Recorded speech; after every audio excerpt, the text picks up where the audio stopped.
which means you guys have something on your end, some kind of permission. So we left last night talking about, again, we're talking about sellers, and we talked about the multiple listing services, our local MLS. Sellers, you know, what the MLS does for sellers is it gives them exposure. So once you put a listing in MLS, that listing is then fed to thousands, and I'm not kidding when I say that, thousands of websites. What's your favorite website to look at properties for sale? Is it your company's website? Is it Zillow? Is it realtor.com? Is it Better Homes and Gardens? Anywhere you go to see a property listed for sale, it all starts with the MLS. So they have this feed that shoots it out everywhere. Sellers like to see that. Those of you that have worked with sellers, man, they will look at every site they can possibly find to see their listing, make sure that it looks how they want it. And if they find something they don't like, they will call you. And, you know, between us, I don't think we need to share this with our sellers, but between us, we don't have any control over how it leaves MLS. So all those thousands of websites have to interpret the information that we send out from MLS. And if they don't have a field that's an exact match, then they're going to, you know, just put something in somewhere. So sometimes there's some misinformation. Sometimes there's some miscommunications between MLS and the second party sites, third party sites. So we just try to work with the sellers, just try to do our best to get it in as accurate as we can. And, you know, just have the conversation with them that unfortunately I can't control Zillow. You know, I can't control what Zillow puts out there.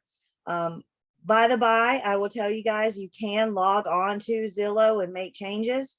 So you can go in. However, the next update it gets from MLS, it's going to revert it back to what it was. So unfortunately, we just don't have much control once it leaves the MLS.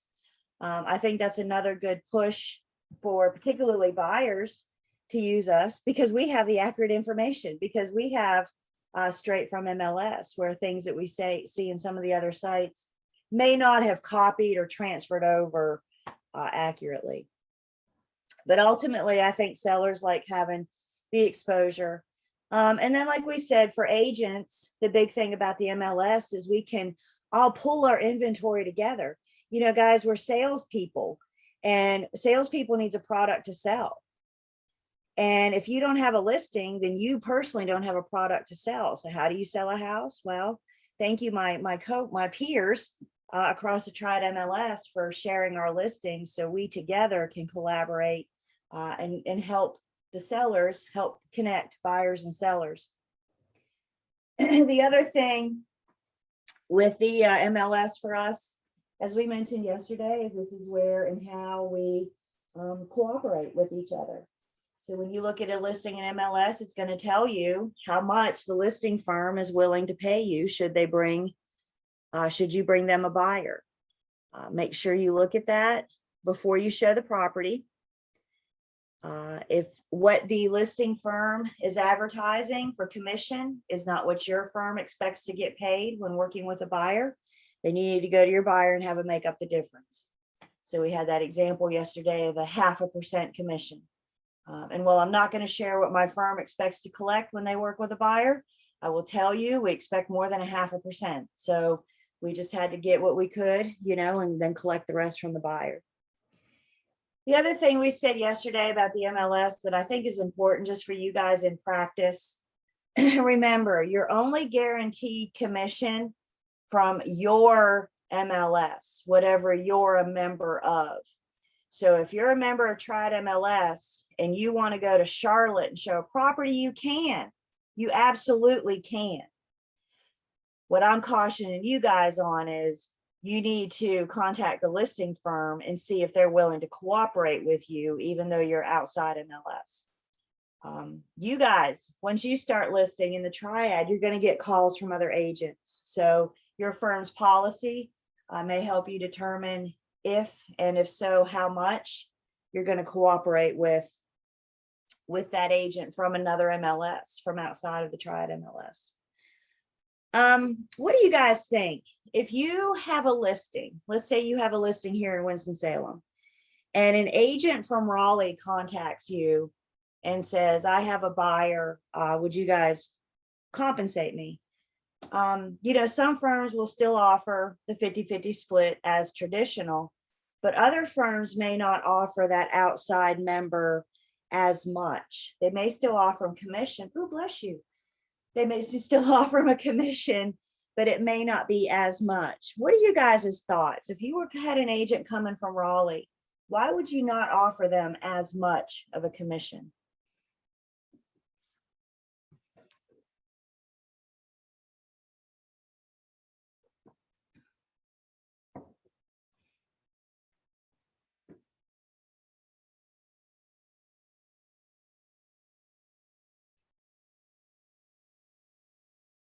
No thoughts on that?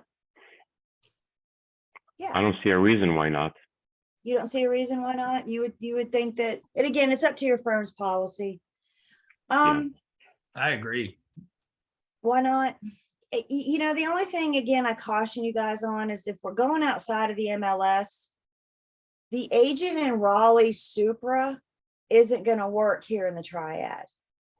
So somehow we got to get them access to the property. So are you going to go meet them at the house? Are you going to put a combo box on so they can access, right? Because they're in Raleigh, they may not be familiar with our vendors. So they may be calling on you, relying on recommendations for a home inspector, for example. So some firms, and again, you guys check with your firm policy, but some firms feel in those scenarios, the listing agent may work a little bit harder than what they would if the agent had been within their MLS. Does that make sense? So we got to get them access. We may have to recommend, if they're bringing their home inspector from Raleigh, then we got to get the home inspector from Raleigh access. So there's just several things to think of before we respond to that. So I'm hearing a lot more and more about that. Agents coming across their MLS, which again is fine. There's no reason they can't, as long as you're willing to do the work. Are you willing to drive to Raleigh or Fayetteville every time your buyer wants to see it? You got to drop off due diligence, da, da, da, da, da.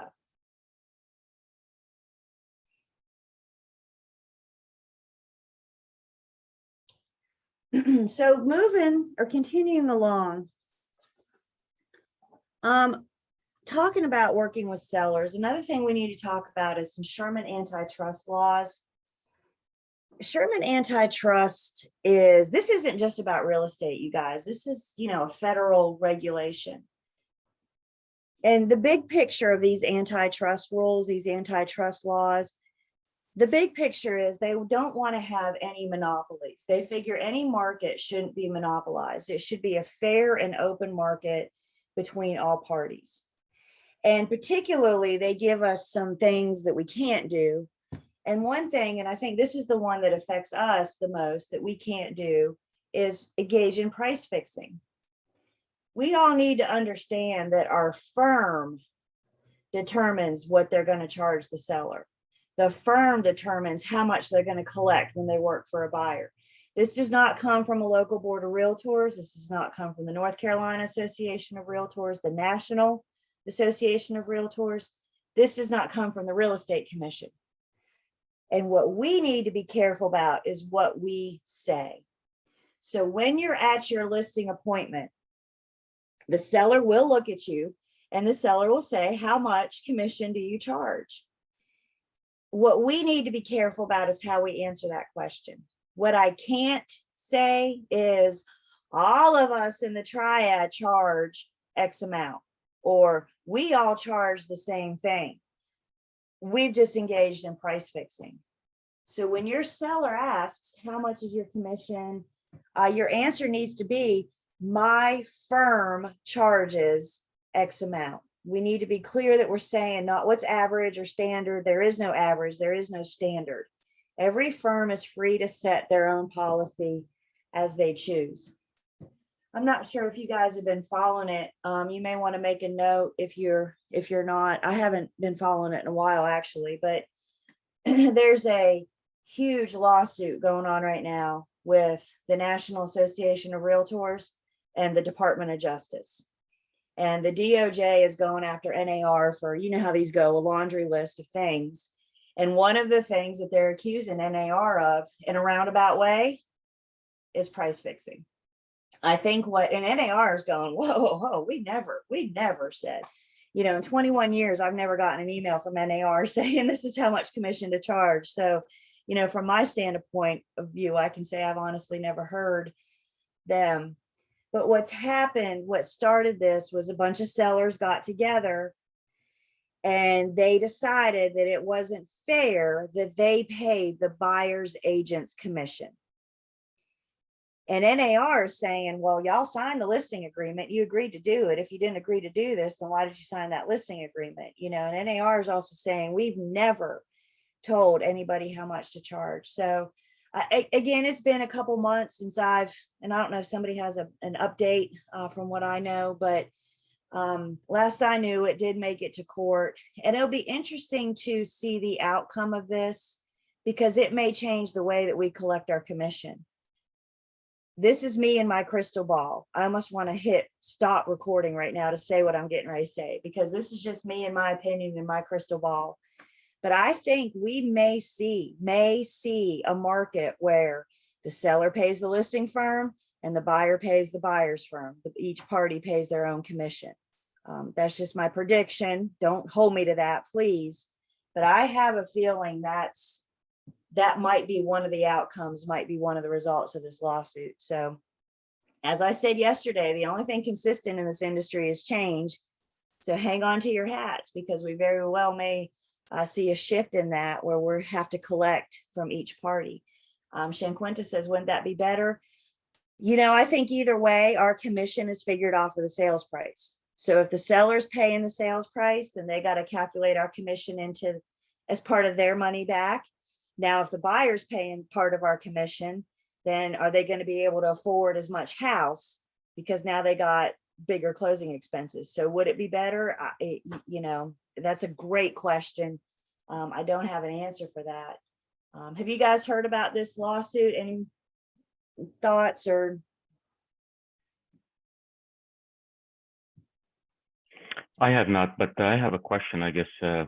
How did it become the norm, you know, like the average, commission for real estate agents to be around the 6% without having to define, you know, any percentages or whatever? Sure. I think that may have started for firms to be competitive. So, you know, and I think what we're starting to see, Ahmad, is more firms charging different rates, you know, so it might be that, you know, we're only going to charge 5% commission.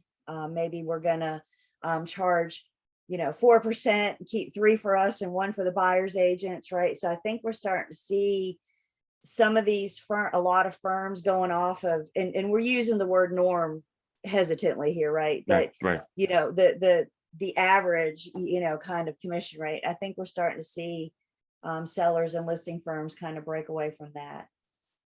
Some firms will average, you know, I can sell your house for 4% commission. Well, I mean, you know, is that a selling point to sellers? I mean, maybe. My question is, if you want me to reduce my commission, then what services do you want me to cut as well? Like, you want a full brokerage service, but you don't want to pay full commission. So it's up to you. What would you like me not to do? You know, and again, especially as we get back into where we have to sell houses again, because we're going to have to sell houses again. They're not going to sell themselves. That may be I had a seller once and she just fired her agent. She called me and said, I fired my agent. I'm talking to the other agents. And I said, oh my goodness. And she said, can we meet? I said, of course. And she said, I'm on the phone, right? Driving down the road. And she was like, can you just give me a quick preview of your listing presentation? I mean, talk about putting somebody on the spot, right? So I just kind of started talking. These are the services I offer. This is what I do. I'll get into more information when we meet. And I went through the bullet points of what I offer. And then she said, are you willing to reduce your commission? And I thought, You know, she's already dissatisfied with the agent that she just fired because they weren't getting full services. So she wanted a full service for out of full commission.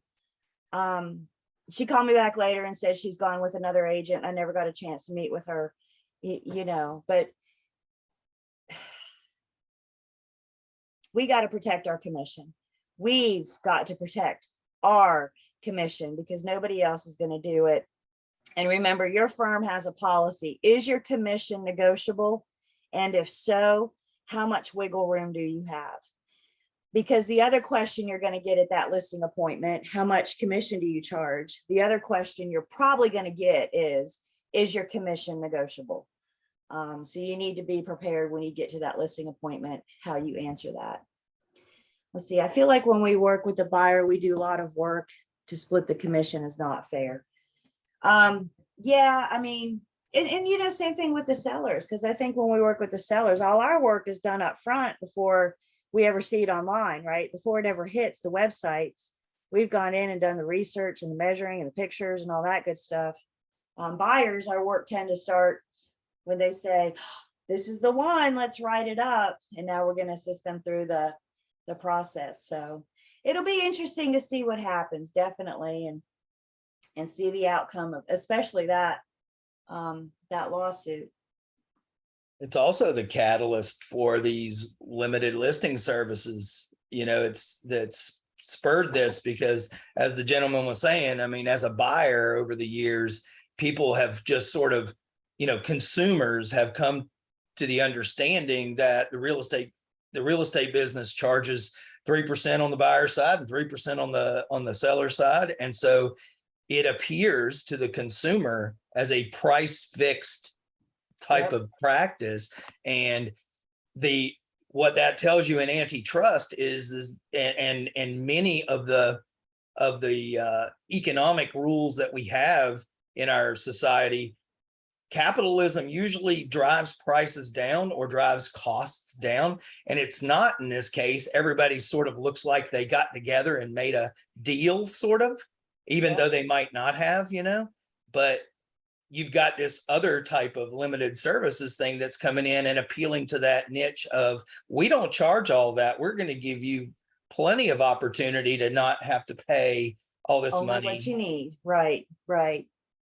Yep, I agree. And that very well may have been what got all these sellers started with that. You know, why am I paying 3% for the buyer's agent to, you know, so absolutely. And, you know, it'll be interesting. It's going to be very interesting to see the outcome of this. All I have to say is hang on to your hats, you know, because it's not going to be this big thing that rocks our world, and something else will be right behind it. And we keep moving forward. Another thing we get from antitrust laws is boycotting, group boycotting. If we're boycotting any collaboration of 2 or more people or 2 or more firms to try to push somebody else out of the market. So, for example, there was some concern from full brokerage companies when these limited service listings started coming up. Remember, we got to be careful what we say. Don't call them discount brokers. It has a negative connotation. They're in the same market as we are. But it could have been, and I don't know, I wasn't part of it, but an example of group boycotting would be full service brokers getting together and trying to collaborate together. How can we get rid of that limited service broker down the street? And that is group boycotting. And guys, we can't do that either. So, you know, we could choose not to work with somebody, but we can't come together and collaborate and work at pushing somebody out. Let's another example. Let's say your buyer hires a home inspector and your buyer has a poor experience with that home inspector. It's just bad. The day was bad. The report's bad. It's all bad all around. Going forward, I don't have to recommend that home inspector to my next buyer or the buyer after that or the buyer after that. I can take that home inspector off of my preferred vendor list If my next buyer insists on using that home inspector, I can't stop them. They're the ones that decide what home inspector. I can say we didn't have a good experience, but if ultimately that's who they want to use, then I can't stop them. It's their home inspection. What I can't do is go to the office and say, oh my gosh, you guys, this home inspector did a bad job. Let's none of us agree never to use him again. That would be an example of boycotting. Trust me, if this home inspector is bad enough, he will drive himself out of the business. He doesn't really need your help. And I think that's kind of the same way with group boycotting. These limited service listings are different. They're different than what we as full brokerage companies offered. And so it was a shift. And, you know, I think some agents just got scared and started talking bad. And like Bill said, in many cases, in my experiences, it's been great, smooth transactions. So we can't come together to work to drive competitors out of the market. It's an open market, and we're all welcome to work here competitively as we choose.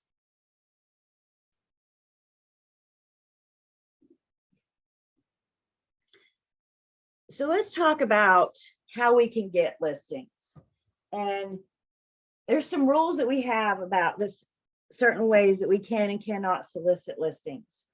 The first rule we have actually comes from the National Association of Realtors. And NAR says we cannot solicit somebody else's active listing.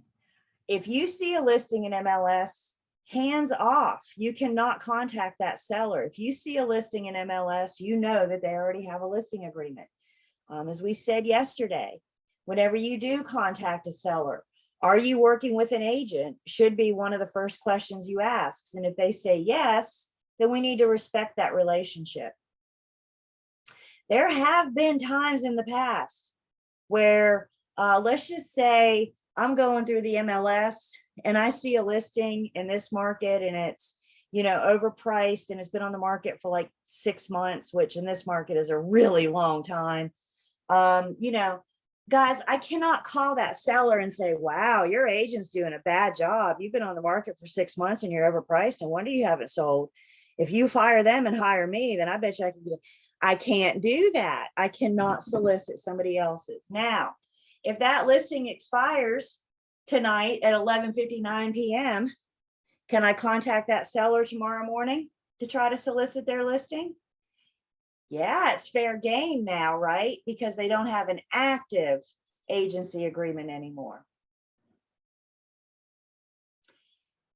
Even if you're not a member of NAR, I know this rule kind of implies that it only applies to NAR members, but even if you're not a member of NAR, we still shouldn't be soliciting somebody else's active clients. You could be subject to something what's known as tortious interference. And this is when somebody or firm or an individual wrongfully interferes in somebody else's business relationship. So even though you may not be a member of NAR, you still can't solicit somebody else's listing. You could be subject to a lawsuit based on the grounds of tortious interference. And I will say too, a lot of the real estate commission's rules run parallel with NAR. So again, even if you're not a member of NAR, we still have to follow license law and commission rule. So I think they got you either way with this. I know a lot of consumers will say, you know, the first time we meet a seller, the first time we meet a buyer, you walk into an open house. What's the first thing we say to a buyer when they come into an open house? Are you working with an agent? I just, you know, I want to know if there's a relationship there to respect. My favorite is when buyers come into open houses and walk in the front door and say, we're working with an agent. And I laugh, I say, you're working with a good agent because they coached you well. They taught you well on how to go open housing. When I send my buyers open housing, I send them with a stack of my business cards because you know what? I want the listing agent to call me and not them. So if I send my buyers out open housing, I send them with a stack of business cards so they can say, here you go, here's your contact information.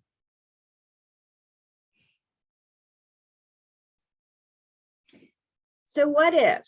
This is assuming that this is the relationship. Let's see. Judy, did we get you in?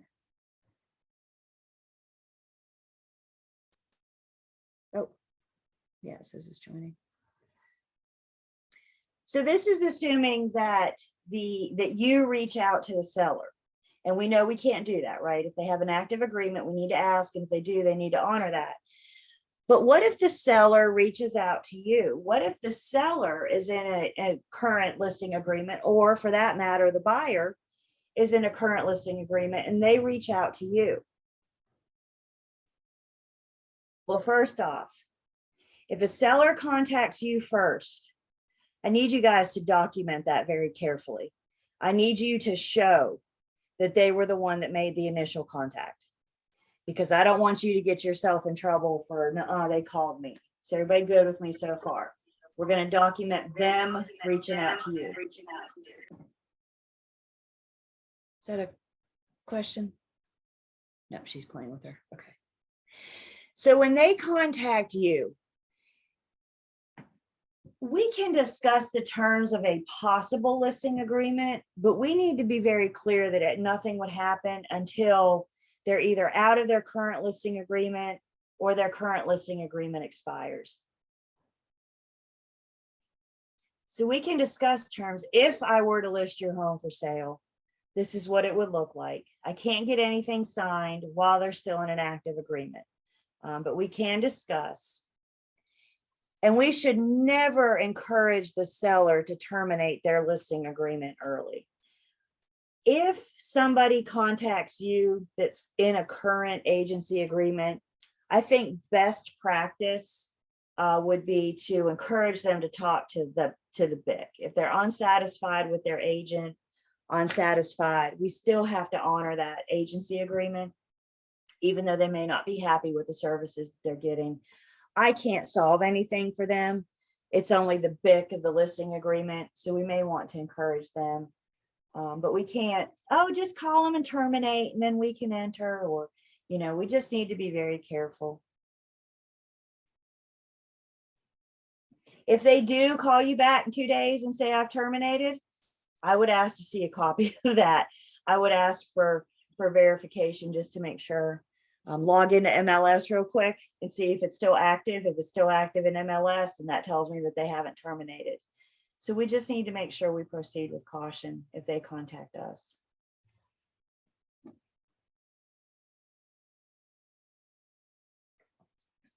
Other solicitation rules that we have to follow. We've got to follow the do not call laws. If cold calling is how you're going to go to 411.com or pick up a phone book if you can still find one, and pick up the phone and just start calling, trying to solicit business. Before you do that, you need to get your hands on the do not call list. The suggestion, if you're going to go cold calling, is that we check the registry every 31 days. There is a cost for this, and I do not know the cost.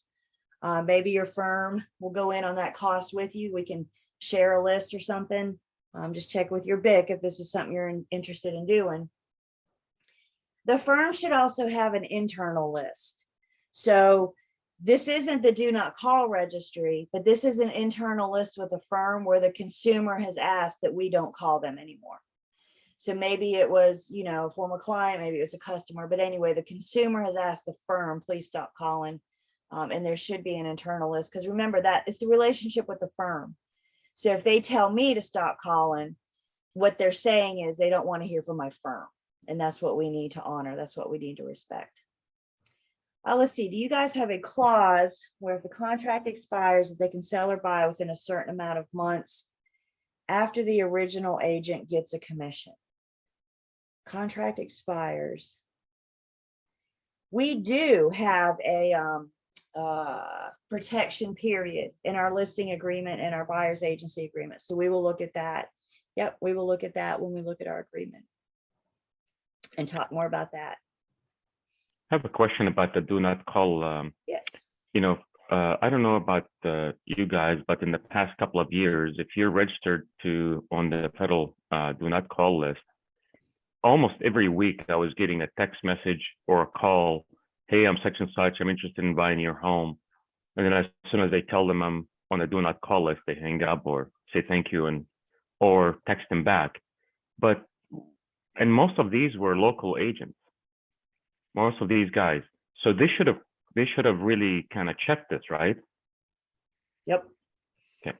Yep, definitely should have. Should have.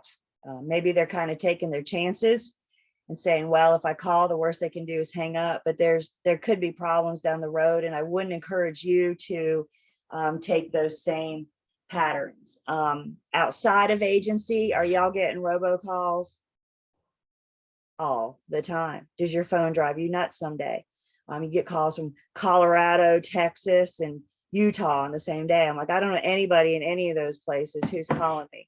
And mine seems to come and go in waves too. I can go a whole week without hearing from a robocall, and then I'll get like 10 in 1 week. So I hear what you're saying. I don't know that a lot of people honor this or do this right. But we need to make sure, again, we'll talk about the penalties in just a second. So gee, Julie, what's the big deal? But if they report you, you could be facing some penalties. And it sounds to me like you did about all you can do. I'm on the do not call, please don't bother me. And they, I know some hang up, some will just slam down the phone. It doesn't matter. But yeah, I hate to say I don't know how they're getting away with it. They're getting away with it because they're not being reported. So I think this is one of these things that it's not a problem until it's a problem. And once they're reported, it becomes a problem. I know there are some days I got to put my phone on silent because it's just driving me nuts. It's nonstop. So I'm grateful for those features on some days. Off is a good button too. I like that button some days as well. Buyer's agents with the do not call. Buyer's agents, we can call a for sale by owner as long as we're calling on behalf of a seriously interested buyer. Don't try to use your best friend as a interested buyer to get your foot in the front door. We need to know that we're calling FSBOs because we genuinely have an interested buyer. We cannot call FSBOs that are on the do not call to solicit their listing. If the FSBO is on the do not call, not on the do not call, then we can call to solicit. But if they are on the do not call, the only time we're contacting a FSBO is if we have a buyer's agent. I told you guys about that FSBO appointment I got yesterday. Well, not yesterday, but they were on the market for sale by owner for about 5 or 6 months. And then they called me. She was the one that wanted me to put super highly motivated buyer in the MLS.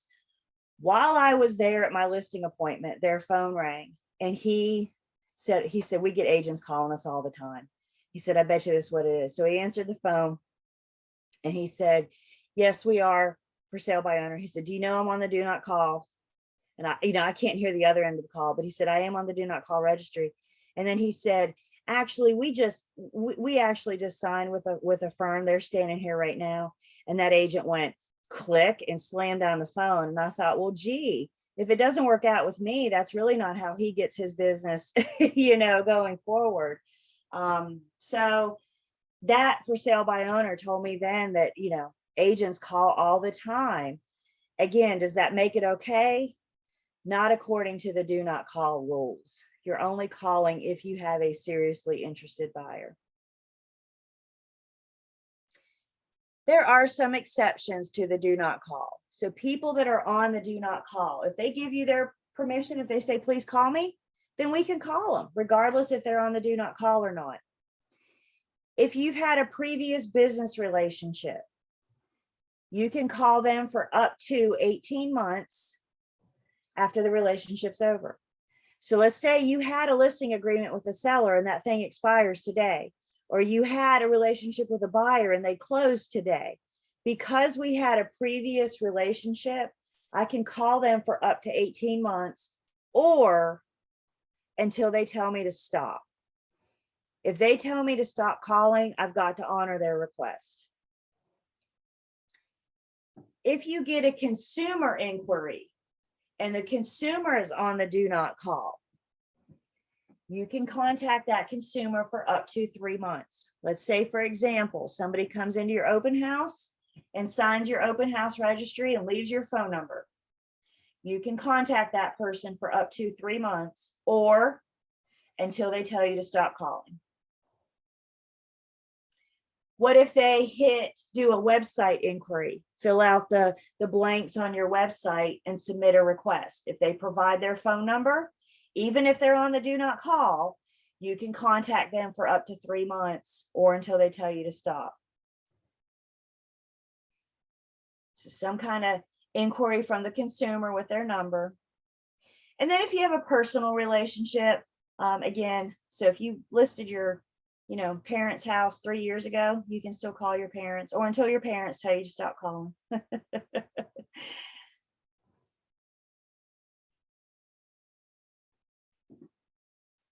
And always, you guys, no matter if they're on the do not call or not, always honor their request. When they say, please stop calling me, then we need to honor that request.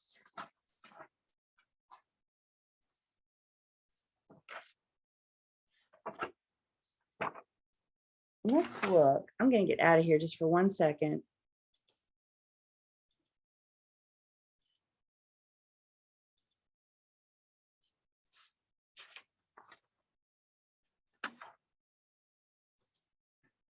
And in the manual, I'm sorry, in the hard book, I'm on page 231. But we're going to look at here in the manual, kind of these safe harbor practices that revolve around the do not call. So how to avoid, that's what we're talking about, safe harbor, how to avoid any penalties or violations resulting from the do not call rules and laws. First off, understand those laws and rules. Again, before you pick up the phone, the suggestion is that you get your hands on that do not call list and do a cross-examination. Is this number a number that I want to call? The firm may have a written procedure for compliance, how we as a firm comply with the do not call. As we mentioned earlier, there might be an internal list. They might have an internal list of people that we can and cannot call. So the firm, check with your firm and see if they have a policy.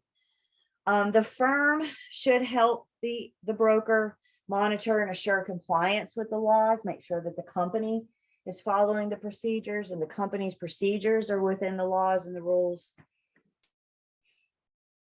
Both the firm and the broker can maintain a list. There's people that have asked not to be called. Again, the suggestion for us, get your hands, check that list every 31 days because it does update often. And then maintain complete records, which is just a fancy way of saying document everything. So even if you're going cold calling route, just make sure you have careful documentation. Anybody gone cold calling? Anybody gone that route? That's how Wall Street was founded, right? No, that's not true. Wall Street was founded from door to door knocking. Isn't that something? So I think salesmen, and I'm starting to get a lot of door to door knocking salesmen again. I'm not sure what's going on with that. I personally don't care for people knocking on my front door unless you're invited. That's just me. If I don't know you, I'm not opening the door. I'm sorry. I watch the news and I see too many home invasion stories. So no, I understand you have a great product for sale, but I think it's tough. I think those avenues are tough now because, I think social media helped with that, but I think people just kind of have a fear with letting strangers in their front door anymore. So never, ever open the door for somebody that you're not sure of.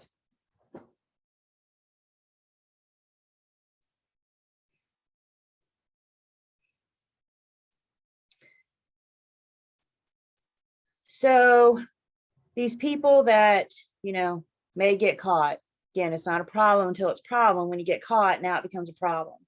So what are the penalties?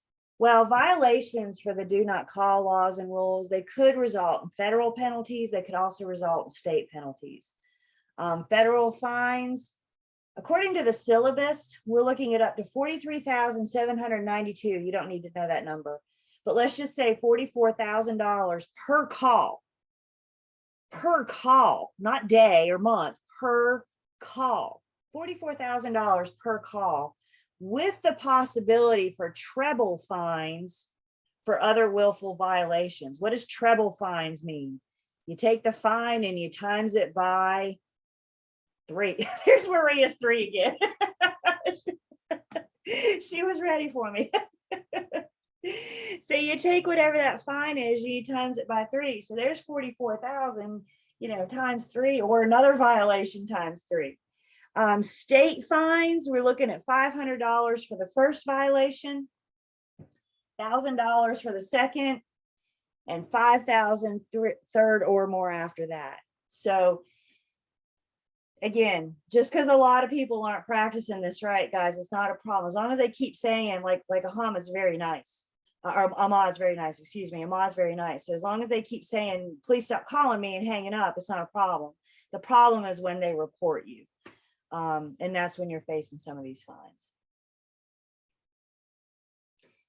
The other solicitation thing that we have, and this isn't in your book anymore, I'm not really sure why, but there's something called the CAN-SPAM Act. CAN-SPAM Act regulates mass email, bulk email.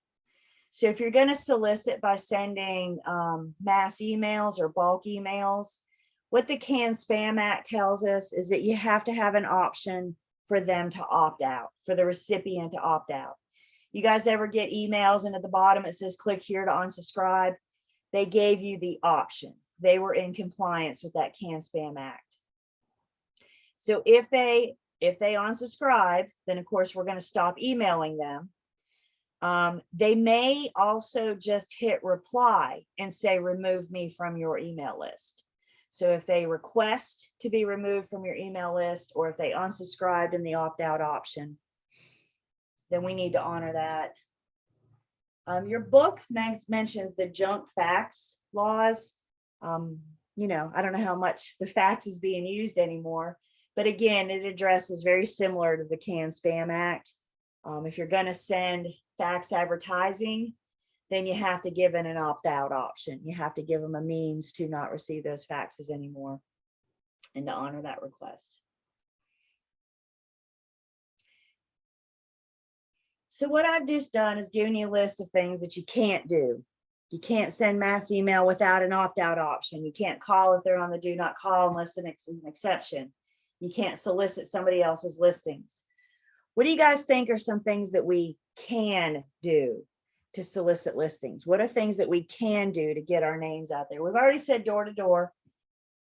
I say if you're going to go door to door, take a buddy, safety in numbers. What are Mailing. some other things? Mailings, mass mail, like snail mail. Yep. You guys ever get cards from other agents in your neighborhood? Do you run inside and look it up online when you get it? I do. I want to know about the agent. I want to know what the properties in my neighborhood that they sold. So mass mailings, what else can we do to get business? Social media is huge right now, isn't it? Any avenue that we can get to advertise on social media is a huge platform. Passing out business cards. I have some BICs, some coaches that'll tell new agents, every morning you leave your house, you put 5 business cards in your pocket and you don't come home until you've given somebody all 5 business cards out. So everywhere you go, you haven't, and you can't get to come home until you get rid of those business cards. So absolutely getting your name, phone number, email address in somebody else's hands is valuable. I think, Shanquinta, I think word of mouth is our absolute best source of business, often referred to as our center of influence. Who do you know? Because you know what? You don't know who all they know. So if you can keep in touch with your center of influence, again, back in my admin days, and I did new agent training, and I gave homework assignments back then too. And one of the first homework assignments that you had with me was to go home, and you guys can do this if you'd like, if you find it beneficial. Go home and take a piece of paper and write 1 through 100. And then fill in that piece of paper with the name of 100 people that you know. And the first 40, 50, 60 is pretty easy. After that, we start kind of struggling a little bit here. And you're like, well, I know my dentist. Does that count? Yes. I know my postman. Yes, that counts. So you're kind of looking for everybody because again, you don't know who they know. And guys, don't discount your out of state family and friends. Just because they're not in North Carolina, you could still do a referral business. So don't discount just because they don't have property located in North Carolina. Don't discount them. Referral money is the easiest money you will ever make. So consider that as well. And you know, with that word of mouth too, it's not just your center of influence, but it's your past clients. If you get a client, your very first client, and you take good care of that client, they're going to tell their family and friends and their family and friends and so on. So you can build your business from people that you know, your center of influence, but also as you start forming relationships with buyers and sellers, get testimonials. Sometimes we just have to flat out ask, you know, I had a buyer ask me once, can we get you a closing gift? And I said, the best thing you can do for me for a closing gift is a Google review, a positive Google review, you know, so try to get those testimonials. Try to get that word of mouth from your past clients. What happens if you don't treat that client good? That can kind of work the other way because now they're on Google reviews saying a terrible, awful person you are. And that's hard to come back from. So treat them good. Mike Ferry, good. Yeah, lots of good coaches out there that'll, you know, kind of help work you through little exercises. Definitely. There's so many resources out there. What else? How else can we solicit? Social media, word of mouth, digital contact. I think the sky's the limit. You know, have you guys seen billboard advertising? I know in Winston, we got a couple agents that billboard advertise Salem Parkway 421. You don't have to drive far down. Have you guys seen the ads on the ends of grocery carts now? Have you guys seen these yet? I love them. You get your cart and on the other side of this is like an agent's face looking at you. And the first time I saw it, I went, brilliant. That's absolutely brilliant. So we're starting to see, you know, any place that you can get your name and contact, park benches, I don't care. It's about getting your contact information out there to help you get that business. Other thoughts or comments?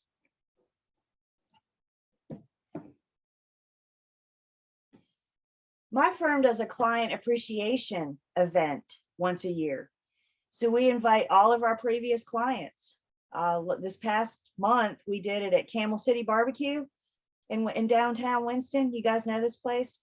Goodness, it's a lot of fun. You got barbecue. There's one level with an arcade, for goodness sakes, you know. So we just invited our past clients and the kids and gave out some tickets for the arcade, and everybody came and ate barbecue, and it was a great event.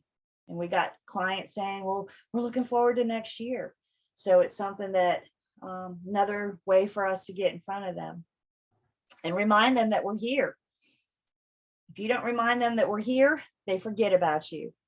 I mean, let's think about it. We're in and out of their lives so fast. If you don't remind them you're here, anybody send Christmas cards or calendars or anything at the end of the year? We're starting to get those ordered so we can get those out.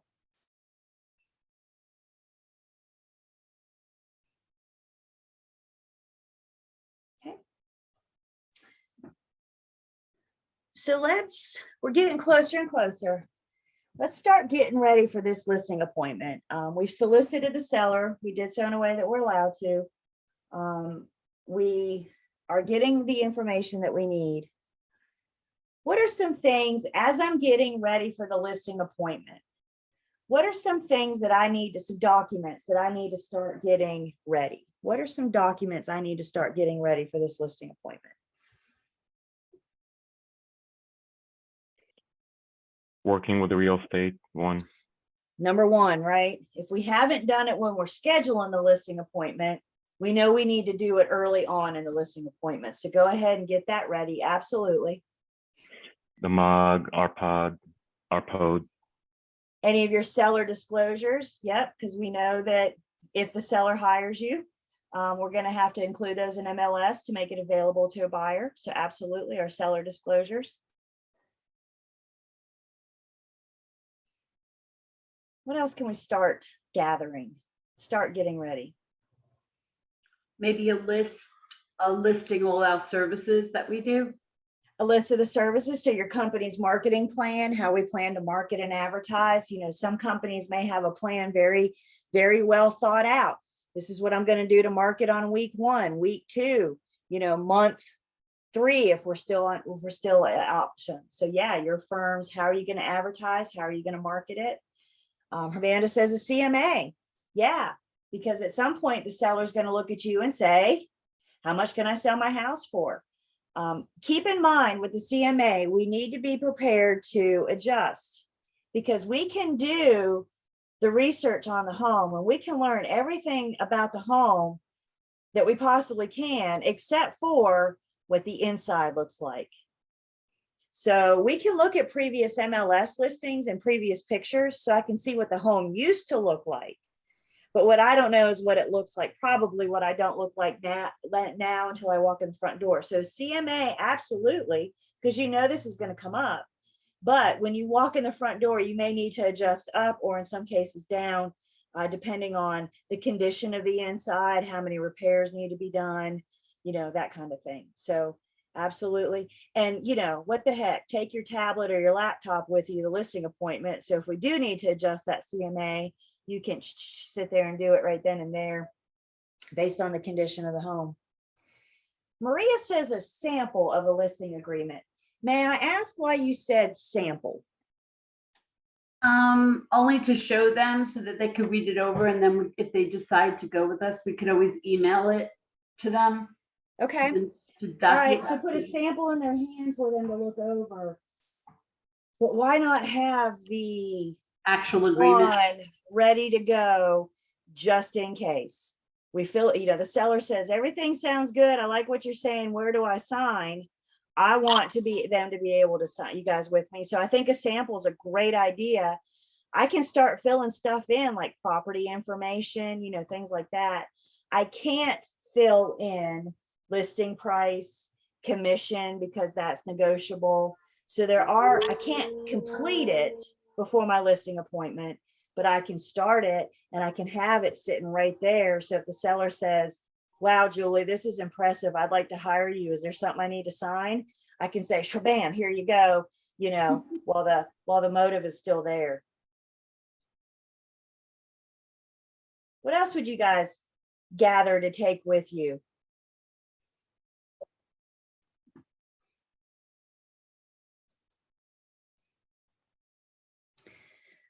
I think to Maria's point, providing them with a sample offer to purchase and contract. Sample. Y'all make sure, and before you give a consumer anything, it has sample stamped across it. By the way, if it's not available for you in your firm's .loop or DocuSign or SkySlope, whatever you're using, you can get a sample copy of every single one of our forms at the North Carolina Association of Realtors. So just go to NCAR, NCAR, and you can get a sample. I think it's important that we give the consumer, we provide the consumer a sample sales contract, the seller, because when the offer comes in, fast forward, we listed the property, a buyer makes an offer comes in. The seller tends to only care about how much and when. And I think by putting a sample contract in their hand at the time of the listing, it lets them see that there's other terms we need to consider. You know, when we get an offer, more than likely, this is the document that it'll be on. So here's this 16-page document. Start looking it over, because we need to have conversations about why we need to get our sellers strong due diligence fees, strong earnest money deposit, you know. So I think a sample sales contract.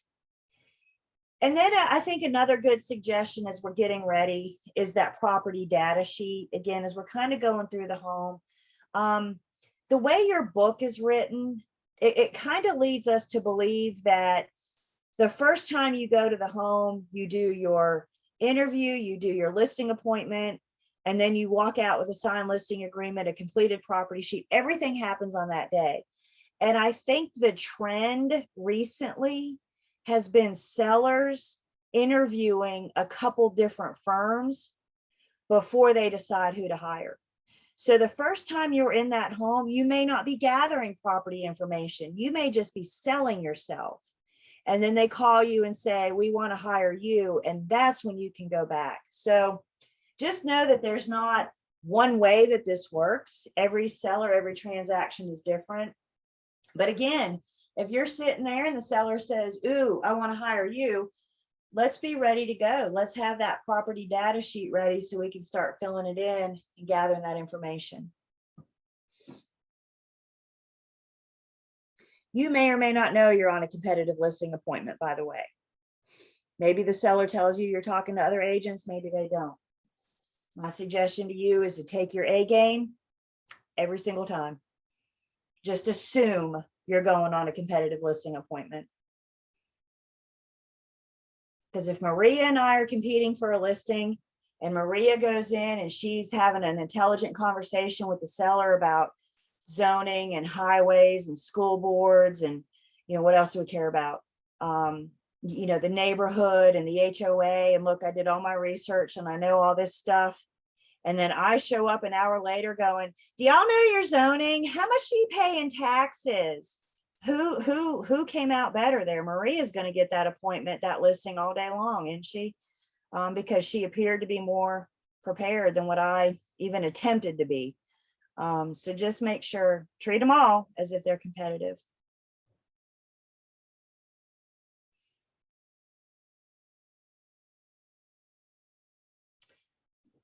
What are some documents as we're getting ready for this listing? What are some documents we can ask the seller? What are some things we need from the seller?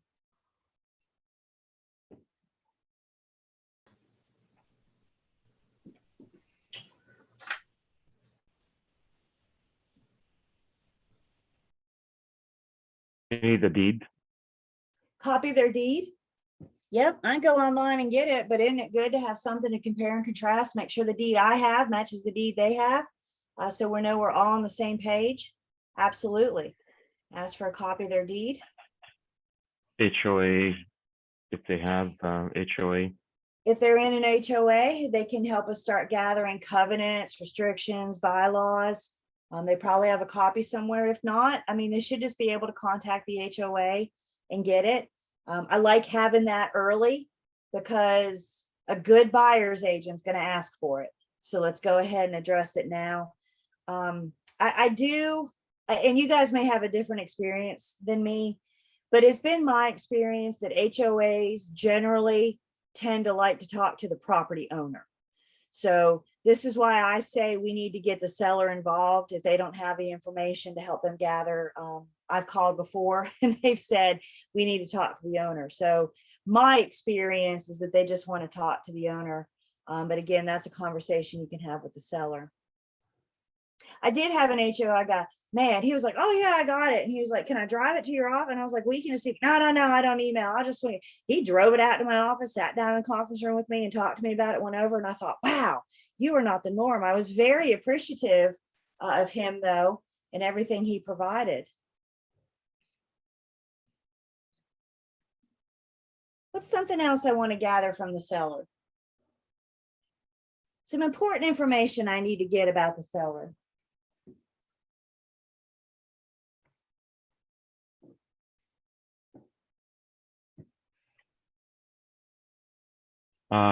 Maybe a mortgage, if they have a mortgage. That's it. Mortgage or mortgages. I need them to start gathering approximate balances of how much they owe. When we look at our listing agreement, we're going to see I have a place that says, what is your approximate outstanding balance? Guys, we need to decide early on, we need to make sure that they can afford to sell. And if they have, you know, this much outstanding balance and this much in a first mortgage and a second mortgage and a third mortgage, and they have a couple liens on the property, and all those numbers start adding up and they owe more than what you can sell their home for. We've done the CMA, right? So we know approximately what we can sell their home for. And if they have a lot more, now we got to have a hard conversation with the seller about, can you afford to sell? Because if they owe more than the property is worth, at the end, they're going to have to bring money to the closing table. Wouldn't y'all want to find out before you list it that they can't afford to sell, as opposed to them having showing up on closing day going, wait, what? I'm supposed to bring money?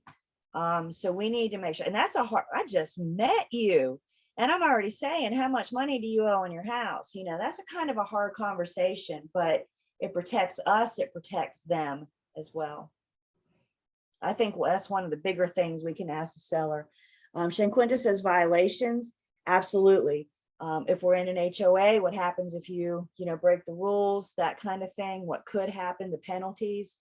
I think the other thing is if the seller has a survey, that's primarily going to be for us. Again, my experience, most sellers don't want to share that with the potential buyer. Even if the seller does want to share that with a potential buyer, buyers should always be encouraged to have their own survey done. Things can change. But what the survey helps us with is to help the seller identify their property lines. It can give us lot dimensions, acreage, that kind of thing. So we're requesting the survey generally for our marketing purposes. Guys, we are not responsible. We are not to try to go out there and try to measure land. That's beyond our scope. That's beyond our square footage guidelines. So if we can get their survey just to help us market the property.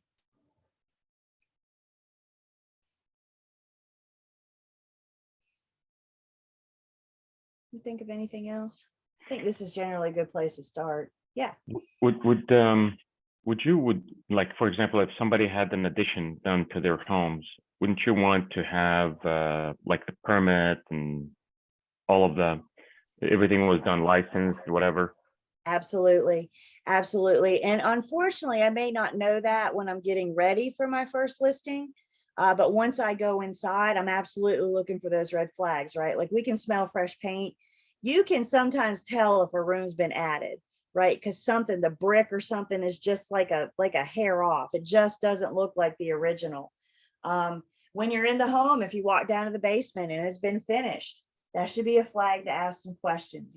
Did you guys have this finished? Was it built this way? Absolutely be looking out for that, because we need to make sure that those repairs, one, if permits were required, was that space permitted? But two, was it paid for? Because the last thing we want is a new homeowner to have a new lien put on their brand new house from the mechanic that wasn't paid from the previous seller. So you can say, wow, you guys did a great job renovating this basement. Did you pay for it? I would, again, word that a little bit better, but we got to ask the hard questions sometimes. Absolutely.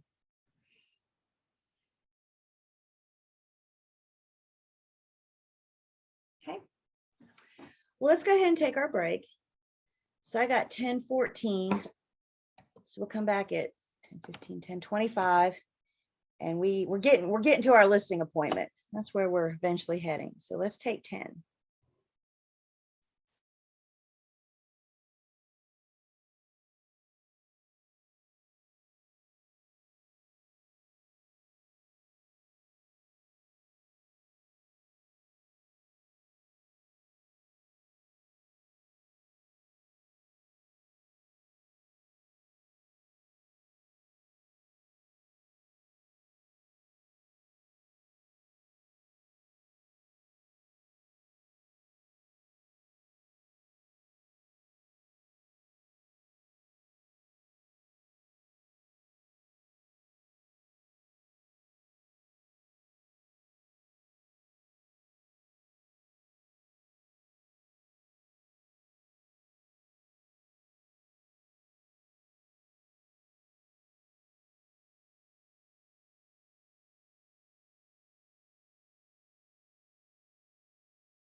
Welcome back.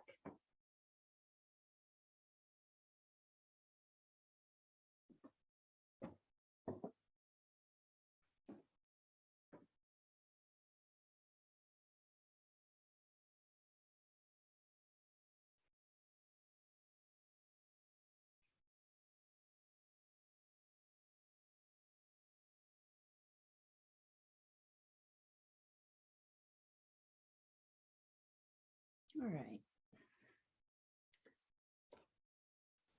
So let's see.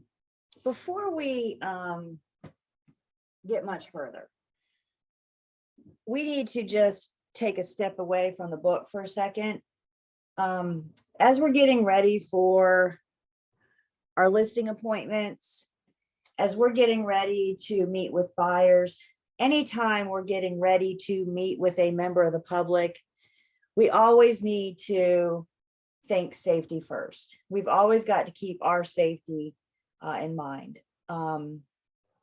The North Carolina Association of Realtors has dedicated September as Safety Awareness Month. So they generally throw something out there to help remind us that we need to take the precautions to make sure that when we're meeting people at homes, sellers or buyers, that we're safe. So what I want to do before we have a discussion on safety, what I actually want to do, I have a video. And this is a video from the National Association of Realtors, NAR. And I think they've done a nice job on safety. So let's watch this first, and then we'll have a conversation about some of the points that we see. And we all give me the thumbs up that you can hear it.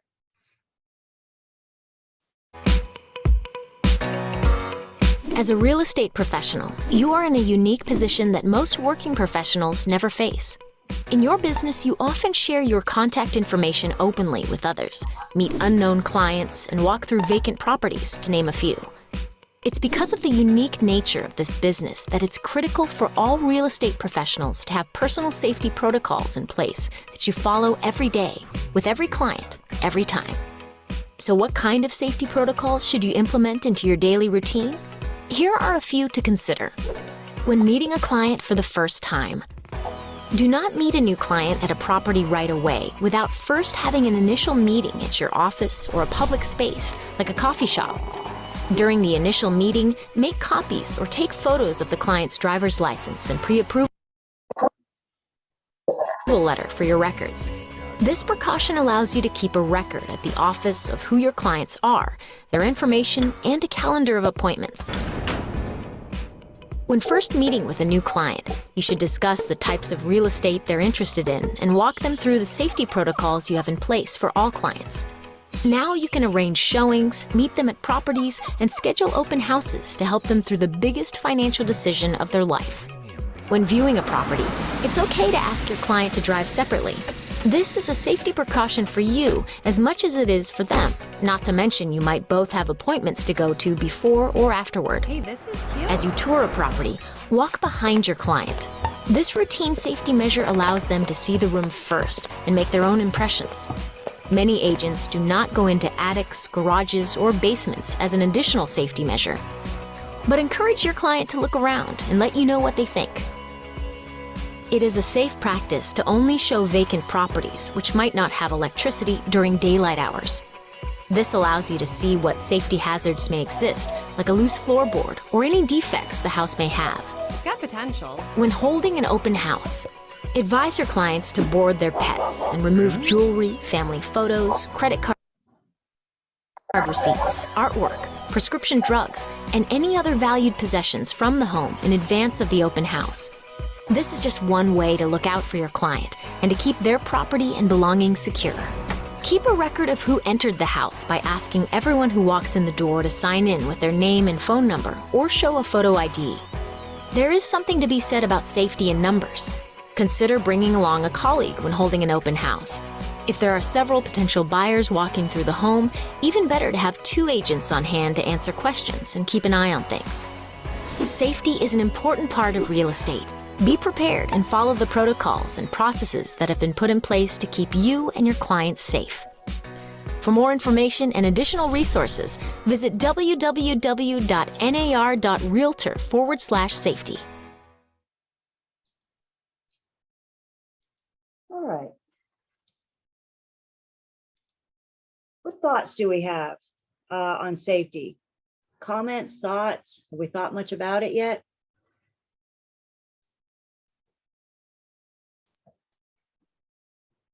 I was surprised that during pre-licensing, they didn't cover safety any more than they did, actually.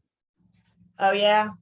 It's kind of a blip in it, isn't it? Because I fear a lot of people, we just haven't thought about this yet. I agree. They don't give us a lot of time for it. And I think it's just as important as some of the other things that we talk about, if not more important than some others. What kind of for those of you that are out practicing, what kind of safety procedures do you guys, if you want to share, of course, what kind of safety procedures you guys have in place? I'm on a team with my friend. We took pre-licensing together, and we joined Lane as a team. So we go together when we're meeting a new client. Nice. And you know, Maria, I think because this video is heavy on meeting with buyers, but I think these same rules and same ideas apply when you're meeting with sellers for the first time. So do you guys do buyers and listing appointments together? We try to, yeah. Yeah. Especially if it's someone we don't know. Like I've had a few, I have a friend that I'm helping try to find a house, but so Michelle doesn't go with me. And Right. she actually just signed a contract for her parents, so I didn't go with her. But any strangers that we get from Op City or anything, we do together. Good. There's definitely something to be said about safety in numbers, isn't there? So good. I'm glad you guys are looking out for one another. I've known several over the years. I've known several teams that have formed because you guys met in pre-licensing, you know, so you have that bond. It's like, if we can get through this together, we can get through anything together, you know, so you guys have that bond. And I think it's great that those continue as you learn the new career yourself. So safety in numbers, absolutely. What else? Anything anybody would like to share?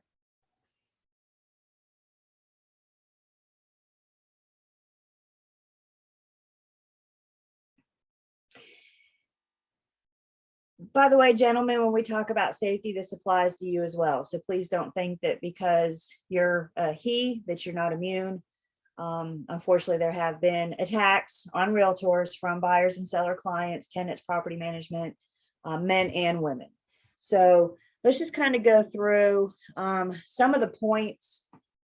You know, number one question I always get in pre-licensing is, what if I have my concealed carry?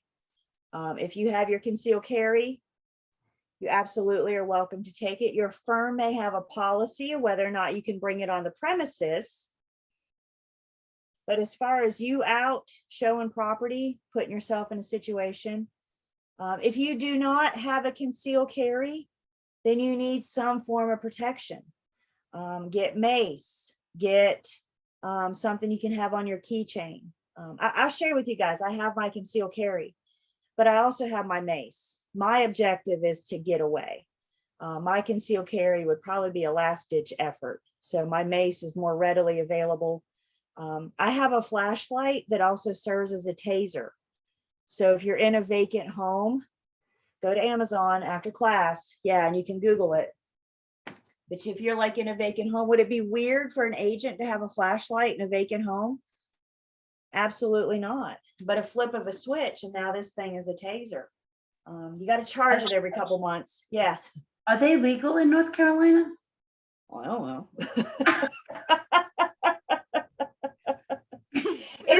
It's not the ones that go into you. It gives the shock. It's the one that gives the shock. So it's not like the, you know, that the police use, but it's just the one that gives a shock. Again, my objective is to get away. So if I can zap you and give myself a couple extra seconds. When I do an open house, we'll talk about open houses in a second, but when I do an open house, I always have my car fob in my pocket. So if nothing else, I can get to my car. Of course, it also has an alarm on it. So if I can create a scene, you know, with my alarm or my fob. Guys, bottom line, anything can be used as a weapon. So even if you have your keys in your hand, you can put your keys, you know, between your feet. So keep that in mind if you're ever in a situation that you feel threatened. Be on the lookout for whatever around you can use to protect yourself.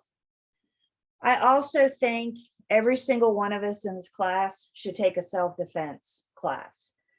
Just some basic moves on how you can get away in the event you're attacked, if somebody's grabbing you, for example. Some just very basic maneuvers. I know a lot of our dojos will offer self-defense classes, some community centers. We see them, look for signs like around your local park or whatever. They may offer some self-defense. You may want to get a group together from your firm, kind of make it an evening event, you know, dinner and self-defense or something. Maybe you can have somebody come into your office for a business meeting as well. But I do think we should all have the basic maneuvers to be able to get away to an attack. Know who you're dealing with. The video kind of indicated trying to get some information. Whatever you decide for your safety protocol, what you do for one, you need to do for all. So once you set up your safety policy, then you treat all consumers the same going forward. We don't want you to wind up in a possible fair housing case because you treated one client consumer different than another consumer, and they may be able to say it was a violation of fair housing. Maybe you treated me differently because of the color of my skin or my sex, you know, whatever. So I say what you do for one, do for all. But know who you're dealing with. So if you set it as a policy that you're going to ask all buyers to text you a picture of their driver's license, then that's your policy, and that's what you require all buyers to do. If the buyer says, no, I'm not going to do it, then I would have to question how serious that buyer is to begin with. That's just me. But what you do for one, you do for all. Do you want them to send the make, model, and tag of their car? You know, if you're going to meet them at a house, you want to know what vehicle they're in. So again, I mean, a simple Google search, Facebook, we may be able to learn people, but just have some kind of policy that you get some kind of information before you go out and meet them. I don't think any one of us should run right out and meet a buyer that's sitting in front of the home. So when you're on office duty and that phone rings and they say, I'm sitting in front of 123 Main Street, can you show it to me? It's so tempting to run out the door and fly right over there. But I think we need to just slow that down just a bit and, you know, meet me somewhere. I'm not going to meet you at the house first, unless you can take somebody with you, unless you have that safety with numbers. When you're out showing property or you're doing an open house, tell somebody where you are. When I used to show property, I mean, again, in a different market 4 or 5 years ago, I would be out on a Saturday sometimes with buyers showing them 10, 13 properties in one day. And my husband had our tentative schedule. He knew about what time I was supposed to be at what address. When I do an open house, he has a post-it on the coffee table with the address of where I am. So he knows where I am, about what time. Some of you may want, with your families, you can turn on your GPS locator. So they can, you know, turn it off, obviously, when you don't want them to know where you are. But when you're out showing property, maybe you have your GPS locator so they can keep track of you that way. I think it's important that somebody knows where we are. I hate to think like this, but if we ever go missing, we got a better chance of being found if they know where we were. Does that make sense? So by telling somebody your agenda and where you're supposed to be and when, what properties, if we ever go missing, then we can, you know, more easily be found if they know our proximity where we were. Keep your phone close. If you've been out showing property, you guys know you have the Supra app, soon to be CenturyLock, I guess, in Winston-Salem, that's happening. So you have an app on your phone to access the property.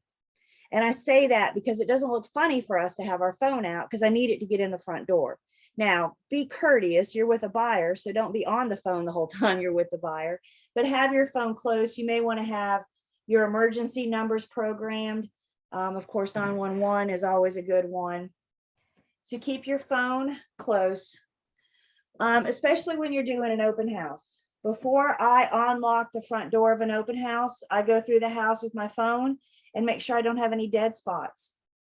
Generally, when I try to do an open house, I position myself by the front door. I'm not around following people. I'm not there to show, I'm there to open.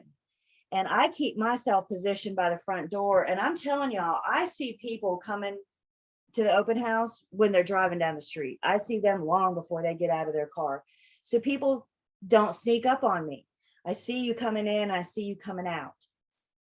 Open houses are tricky, you guys. Please be careful with open houses. I like safety in numbers with open houses, but we're advertising. I mean, thinking about, we're almost like sitting ducks, aren't we?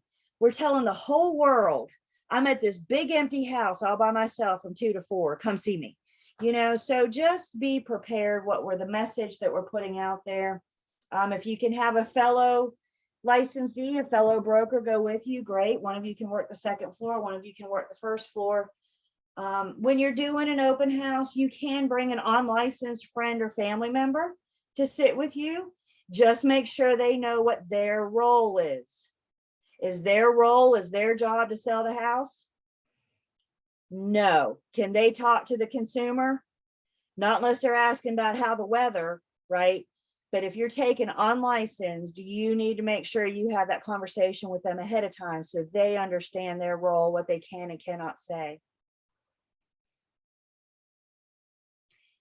Your office very well may have a safety policy. They also may have a distress code. Check with your BIC, what they suggest, how they can support you and help out. If they don't, then maybe we all work together and create one so we can have safety within our agencies too. Don't make your personal marketing too personal. Connecting with somebody online is tricky, isn't it? Because we want our online profile to say enough about ourselves for somebody to make a connection, but we need to be very careful that we're not giving out too much personal information. I think it's okay to mention that you have kids. I would be careful about how detailed you get, right? For example, I would not give out a lot of information about your kids' ages and schools and stuff like that. Never, ever, ever, ever give out your home address in your personal marketing. All of your advertising and marketing needs to be done in your firm's address. Dress for safety. I don't know about you ladies, but I have reached an age in my life I can barely walk in high heels anymore, not alone try to run away. So I'm certainly not out in heels that I can't run away in. You know, my little flats do me just fine and I can get away. I can get away. Well, you don't want loose fitting clothing that if you're trying to run away, they can, like a big scarf or something, they can reach out and snag. You know, you got to think about these kinds of things. So make sure you're dressing for safety. The video suggested that we not allow ourselves to be blocked in. So I think if at all possible, and I know it's not always possible, but when possible, park on the street. Do not park in the driveway. If it's not possible to park in the street, then you're going to have to park in the driveway. And you may even want to try to get your buyers to pull in ahead of you if possible, so you're not blocked in the driveway. I also think this applies when you're inside the home showing. Let them go first. Because if you walk into the primary bedroom first, for example, first off, it's awfully hard for them to imagine themselves being there when you're standing in the middle of the room, right? It's hard for them to paint that picture when you're standing there. But also by you letting them walk in first, you're not trapping yourself. What if this bedroom is on the second floor? You walk in first and they have bad intentions. Your only way out now is through a second story window. So try not to let them lead when you're inside. You know, take it as an after you approach. Let them go up and down the stairs first. let them lead, one, so they can get the full experience, but two, so you're not blocked in. Be aware of your surroundings. Guys, know when you get out of the house to show a buyer property, they're looking at the home through the eyes of, how does this property fit my family dynamics? Does this check off the boxes of the things that we're looking for? You and I need to be looking at everything else. We need to be checking the surroundings, make sure that there's no buddy around that's making us uneasy or uncomfortable.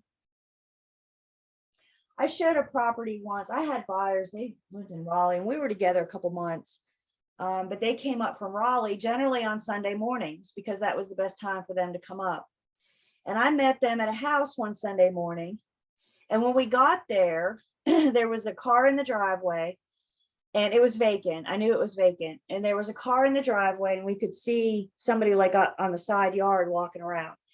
So my buyers and I parked on the street and we got out of the cars. And I said, let's just hold tight for a minute because it looks like there's another showing going on. So we were chit chatting, you know, how was your weekend? You know, how was your week? Blah, blah, blah. And these guys came from the side of the house and they said, excuse me, can you show us this property?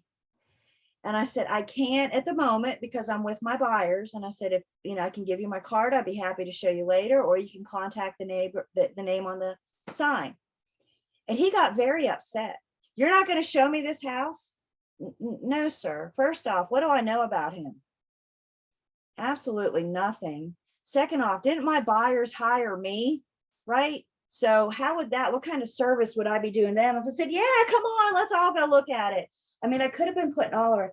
And he got a little, he wasn't happy with me and my decision, but he eventually, you know, got in his car and drove away, and we went inside and I locked the door behind us.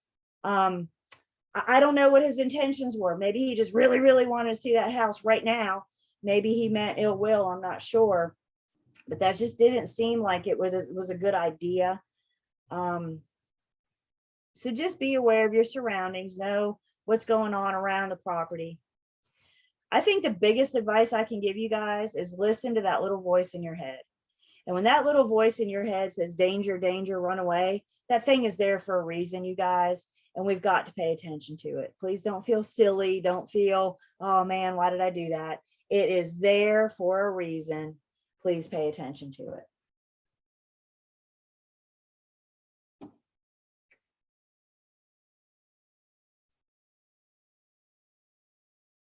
Any other thoughts on safety?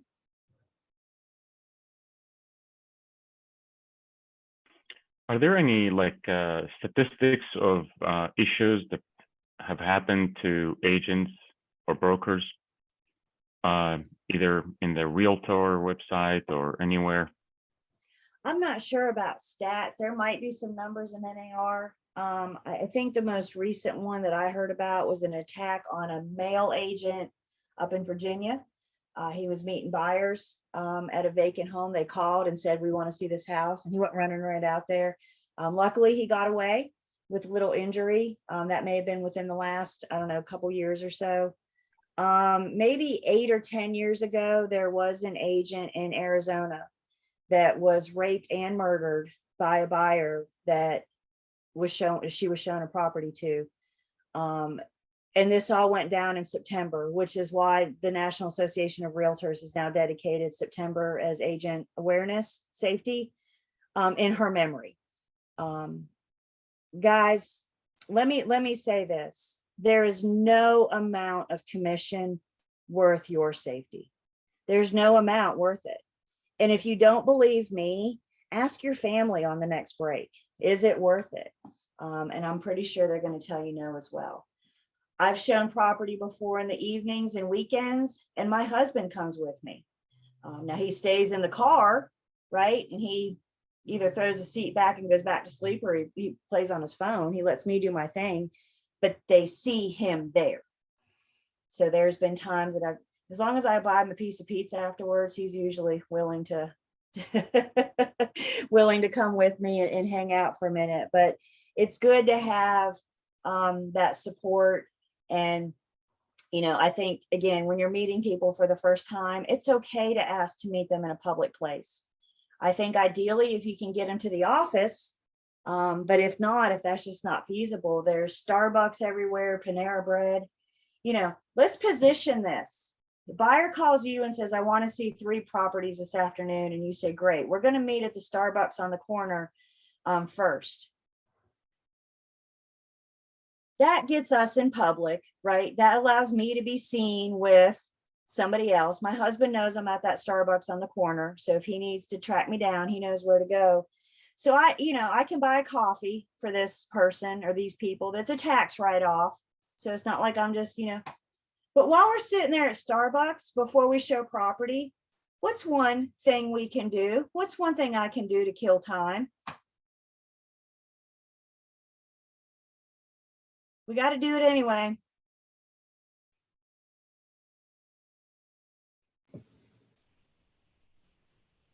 Research your buyer. Not so much the research. They've already said they want to see these three. What do we have to do if we haven't done it already? Make the appointments. Make the appointments. We've done that. If we haven't done it already, wouldn't that be a great opportunity to do our working with real estate agents?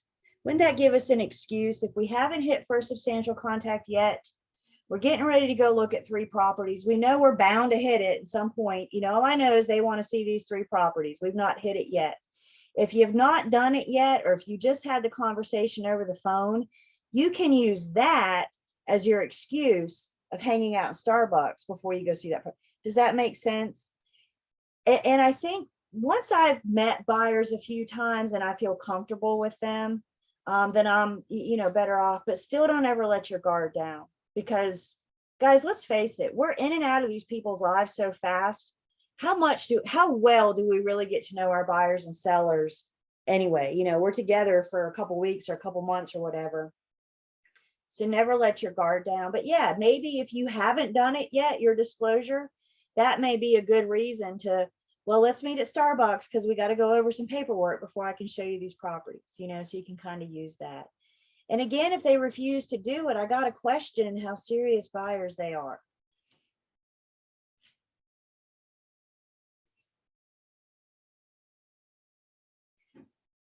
So let's get back to, I know we got off a little bit, but I think safety is so important.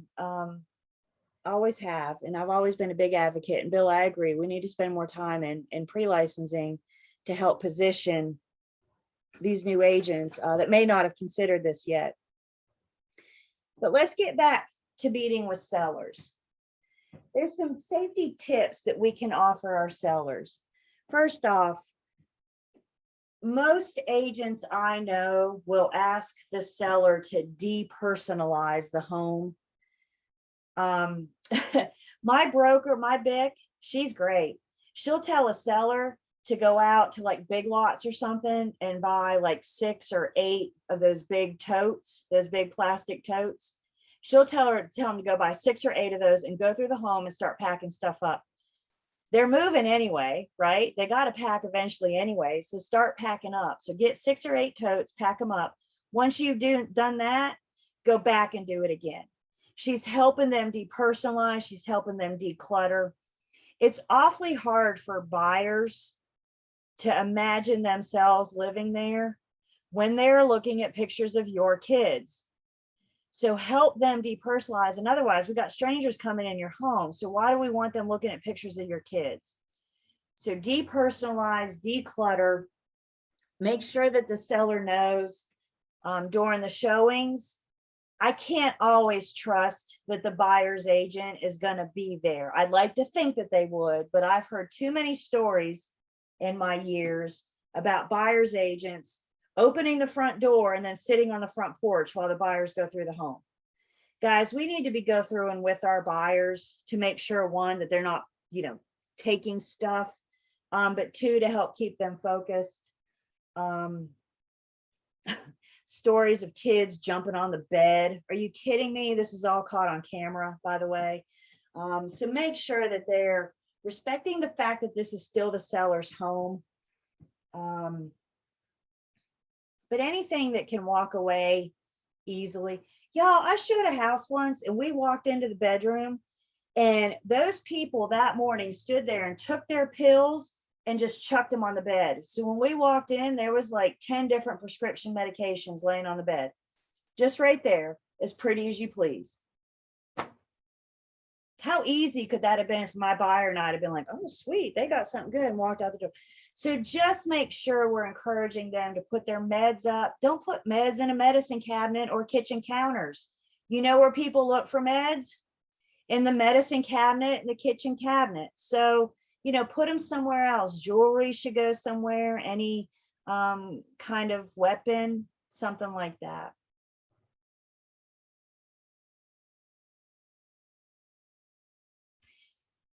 We do the North Carolina Real Estate Commission does an educators conference for us each spring. Theirs is in March. And our conference this past March, one of my favorite parts of that conference is they do like a state of the commission address. So they talk about, you know, things we experienced last year. And part of that discussion is the complaints, the big complaints that they got from the year before, from the consumers. And y'all know in this March's conference, one of the biggest complaints that the commission got from 2021, sellers watching buyers and their agent on camera, taking medications, the agent too, looking in cabinets, taking medications. It's all on camera. Y'all, come on. Most sellers are going to have some kind of camera in their home. They shouldn't have audio, but it's okay for them to have video. And they may be sitting there watching you. There was actually a disciplinary action last year. Did y'all see this? It was in the e-bulletin. Agent, it was a buyer's agent, but still, buyer's agent got to the home before her showing so she could get it ready. She went through and turned all the lights on and everything and opened the doors and got it ready for her buyers. And before her buyers got there, she had a little extra time to kill. So my girl swung by the seller's bar and made herself a little cocktail and downed the cocktail before her buyers got there. And the whole thing was on video, the whole thing. Some would call that stealing because she didn't have permission to, one, root around through their bar, but two, take, you know, so we're on camera. There's a good chance that we're on camera. The kids jumping up and down on the bed, that was seen on camera, seller sitting there watching that. So buyer's agents, let's just keep in mind, this is still the seller's home, right? We need to respect that. We need to honor that. I never let my buyers go around without me. I'm always there making sure. Buyers are hesitant to look in like, sometimes are hesitant to look in like closets, cabinets, that kind of thing. We need to encourage them to do that. If it's going to convey, then they need to be encouraged to look. They have a right to know what the size of the closets, what inside the kitchen cabinet looks like. What they can't do is poke around in dresser drawers and desks, you know, personal property.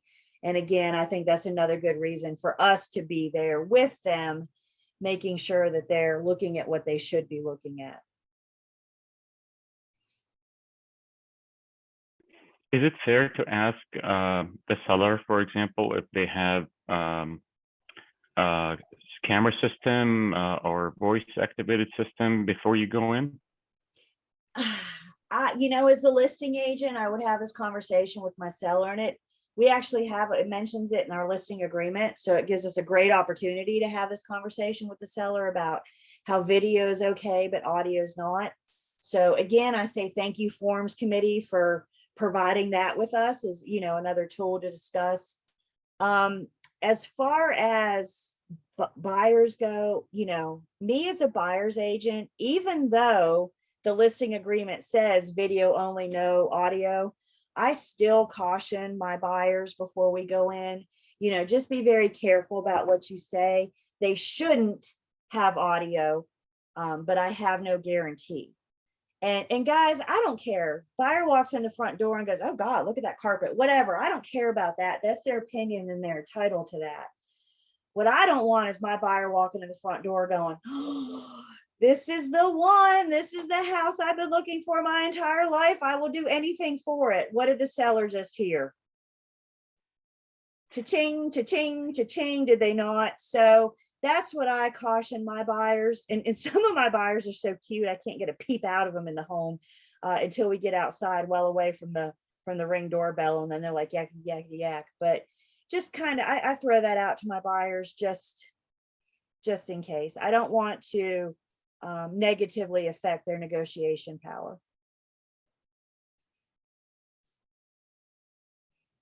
Any other thoughts or comments, Safety, either for us or the sellers?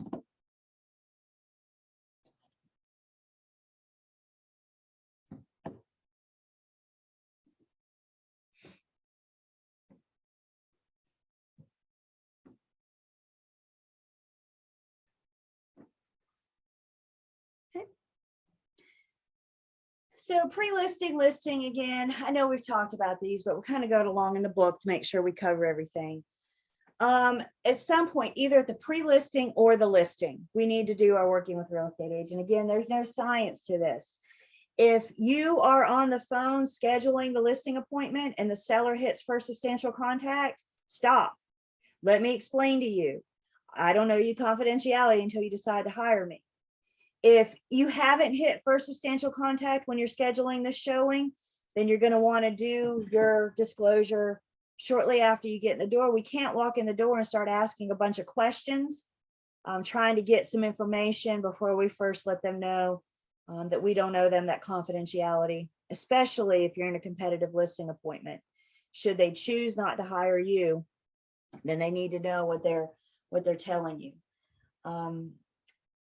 You know, sellers are listing appointments I've gone on there. They're very proud. I mean, y'all, to the seller, this is their home. Everybody else in the world, this is just a house. But to the seller, this is their home. And when they let you in their front door, they're very proud. And one of the first things they want to do is give you the grand tour. But we've got to control that conversation. We got to slow down. I cannot wait to see your home. But before we do that, we need to sit down and have a conversation about what it means to work with a real estate agent in this state. You guys with me? We got to be the one to kind of control that listing appointment. And that's why being prepared, having our listing presentation, having all that ready to go, it helps. It absolutely helps. At some point, either the pre-listing or the listing, we need to discuss, as we have said, we need to discuss how we're going to market the property. Your firm may have this is what we do to market your property on week 1. This is what we do on week 2. You may have your own personal marketing and advertising plan that you want to share with the seller. Let them know the game plan. How are you going to sell my home? Of course, we also need to talk about our commission, our compensation, when we expect to get paid, how much we expect to get paid. Once they decide to hire us, maybe it's at that initial appointment, maybe it's not. Again, there's no science to this whatsoever. So once they've decided to hire us, then we start gathering information that we need to put in MLS. So we've got the listing agreement signed. Everybody with me? We got a signed listing agreement because I can't do anything for the owner without having that first. So now we need to start inspecting the property and verifying the information. If possible, do a walkthrough with the seller, let the seller discuss kind of room by room. We're not just only looking for problems, but we're looking for the information for the MLS. I actually print out an MLS sheet, put it on a clipboard and take it with me. Because I don't know about you guys, but my little brain doesn't remember things that it used to remember anymore. And when I get home, I'm going to have a hard time remembering if this home had ceiling fans or not. So while I'm staying in the home, I say, yep, they got ceiling fans. Yep, they got an alarm. I go through with my checklist while I'm standing there looking at these things, because I can't guarantee I'll remember later. So we're going room by room. We're looking for various things, pointing out problems, things that may raise a flag to you. If it raises a red flag to you, it probably raises a red flag to the buyer's agent. Is there a water stain on the ceiling? Your little flag should go up to ask questions about it. Is there something that a buyer's agent may look at and say, ooh, what is that? This is something that we can start addressing now with the seller. I always encourage my sellers to remember what it was like when they were a buyer. In other words, I need them to take their seller's hat off, and I need them to see their home through the eyes of a buyer, because that's who we're targeting. That's who we're going for right now. Yet another good reason to depersonalize, declutter, right? Guys, I sell space. I don't sell stuff. And when you got a lot of clutter and a lot of stuff, it's hard to see the space. So tell your sellers, y'all remember what it was like when a buyer? I'm sure you saw a home that was cluttered. I'm sure you saw a home that was that was dirty. I'm sure you saw a home where the cigarette was still burning in the ashtray on the kitchen table, for example. So just make sure you can try to get them kind of thinking that way. Somebody mentioned repairs. We're looking for repairs and improvements. We got to ask the hard questions sometimes. Was this permitted space? Has it been paid? So we don't have a mechanics. Any appliances or anything that's going to stay, be very careful that if you're advertising a brand name, that it is that brand. For example, jacuzzi is a name. So if you say this home has a jacuzzi in it, it better be a jacuzzi. You guys with me? If it's not a jacuzzi, you just call it a hot tub. So you need to be careful before you start throwing out brand names that you do have the brand. And you know, something else that I like to ask the seller when I'm going through the home, I like to ask the seller what they like best about the home. Who better to help you sell the home than the seller? What made you buy this home? What's your favorite spot of this home? What do you like to do in your reading nook, right? Ask the seller what their favorites are. I'm not saying the new buyer will buy into it, but that'll kind of help us get an idea. We can capitalize on the features that the seller likes and help advertise and market those to the buyers.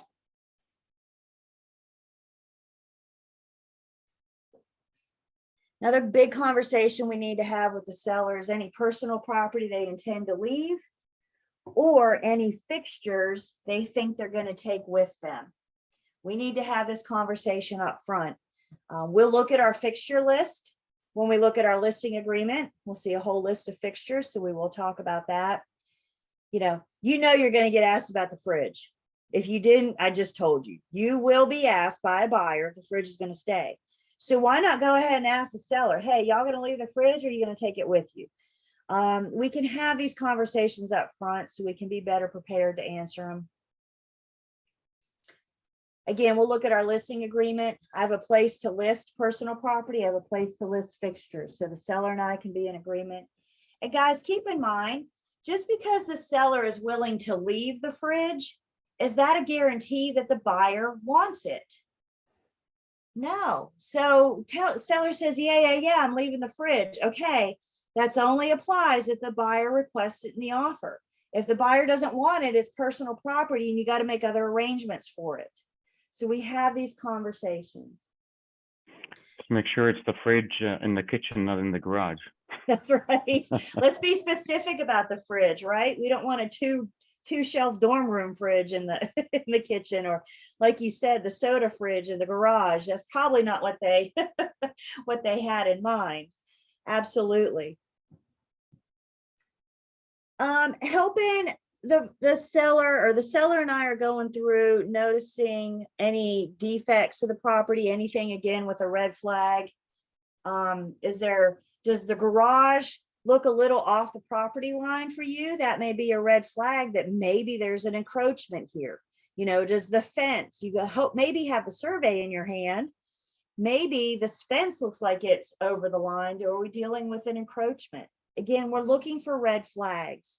And guys, when you have a red flag go up, acknowledge it. Don't ignore it. That red flag means ask questions, dig deeper, find out that information.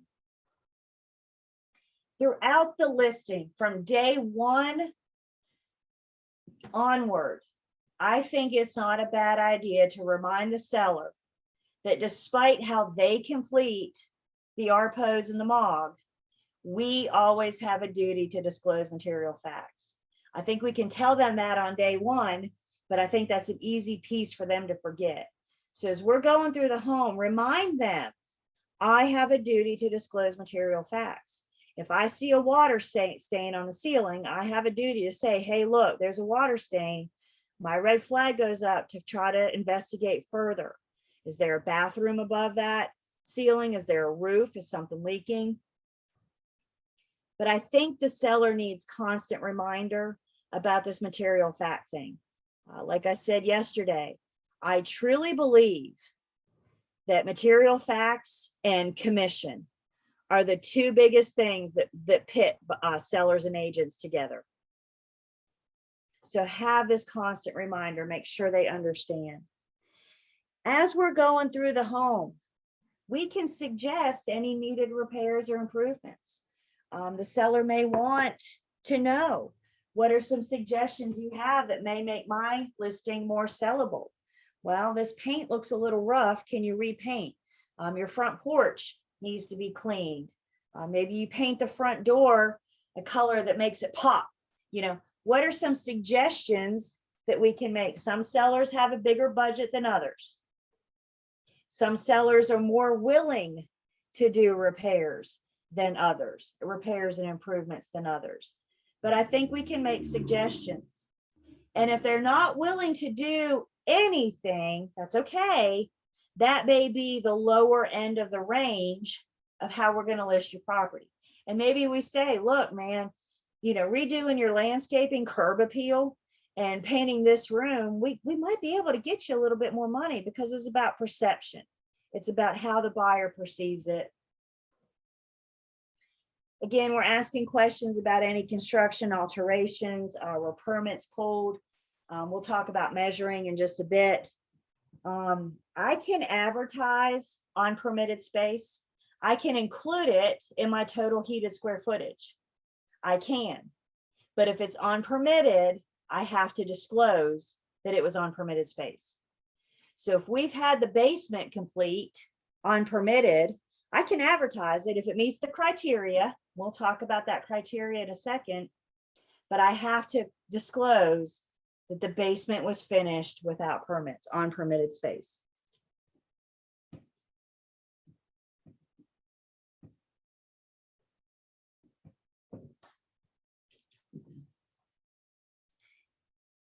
We need to ask if the property is on public sewer or if it's on an on-site septic system. If it's on an on-site septic system, we need to request to see the improvement permit that they have or will get from their county health department, whatever county the property is located in. If they don't know, sometimes they don't know. I don't know if it's public or on-site. Ask to see a copy of their last water bill. If they're paying sewer and water, then they're on public. If they're not, we got to find it. It's somewhere. Again, if they don't have the permit from the county, then have them call. They can call and get it. They can have the county come out and issue a permit. This is one of these things that as a listing agent, I think we need to start working on now, because one, a good buyer's agent is going to ask for it. So we know this question's coming. Let's go ahead and prepare for it. A really important point with this for the listing agent. We can only advertise the number of bedrooms that are stated in the improvement permit. So if it's an on-site septic, let's say the home has 4 bedrooms, but the septic permit, the improvement permit says 3. How many bedrooms am I advertising in MLS? 3. Everybody with me? The seller says, but I bought a 4-bedroom. This is a 4-bedroom. But the permit says, guys, this is one of these things that's coming up. Sellers bought 10, 20 years ago. They bought a 4-bedroom. Now they're going to sell it and their agent's telling them they can only have a 3. Are they happy? Generally not, but this is what it is right now. We need to make sure. So listing agents, technically I can't even list this property for sale until I see that improvement permit, can I? Because we got to know how many bedrooms are allowed. The number of bedrooms, they figure 2 human heartbeats per bedroom. So what they're telling you, if it's permitted for 3 bedrooms, what they're telling you is this septic system can support 6 people in that home. And when we think about water leaving the home, it's not just septic water. It's all water, dishwasher water, washing machine water, all water, shower water, all water that leaves the home. So that's why they determine it per bedroom. Each person uses a certain amount of water, and they figure 2 heartbeats per bedroom. So if they say 3 bedrooms, what they're saying is on average, this will support 6 people. Does that make sense? There's been many a times I've been out showing property and my buyers and I have been standing in what could be a perfectly good 4th bedroom. But MLS has 3 bedrooms and an office, or 3 bedrooms and a bonus room.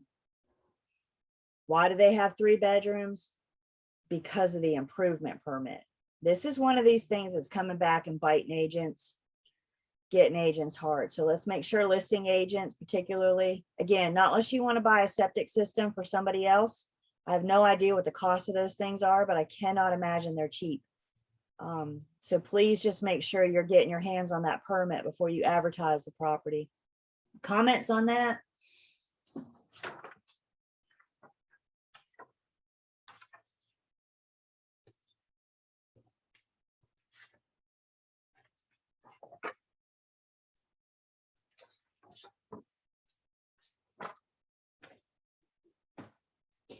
So hold your place in the book. We got to kind of skip around just a little bit because we're still working with sellers. So we need to go back yet. And if you're in a digital version, we're going to go back to Unit 8. So my hard copy people, if you will, hold your place in the book and let's go skip ahead just a bit, or back, I should say. Let's go back to page 178. When working with sellers, we have to make sure everybody's in compliance with the Residential Property Disclosure Act.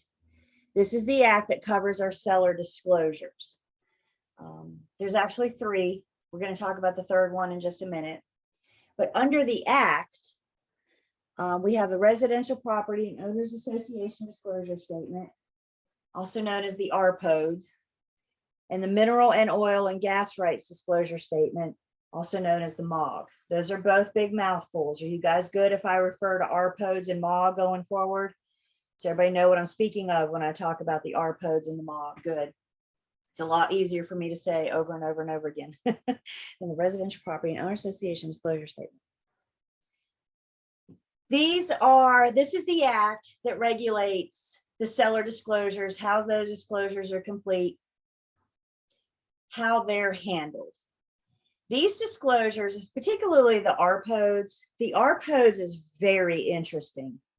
The RPODs is a mandatory form with optional disclosure. Makes no sense whatsoever, does it?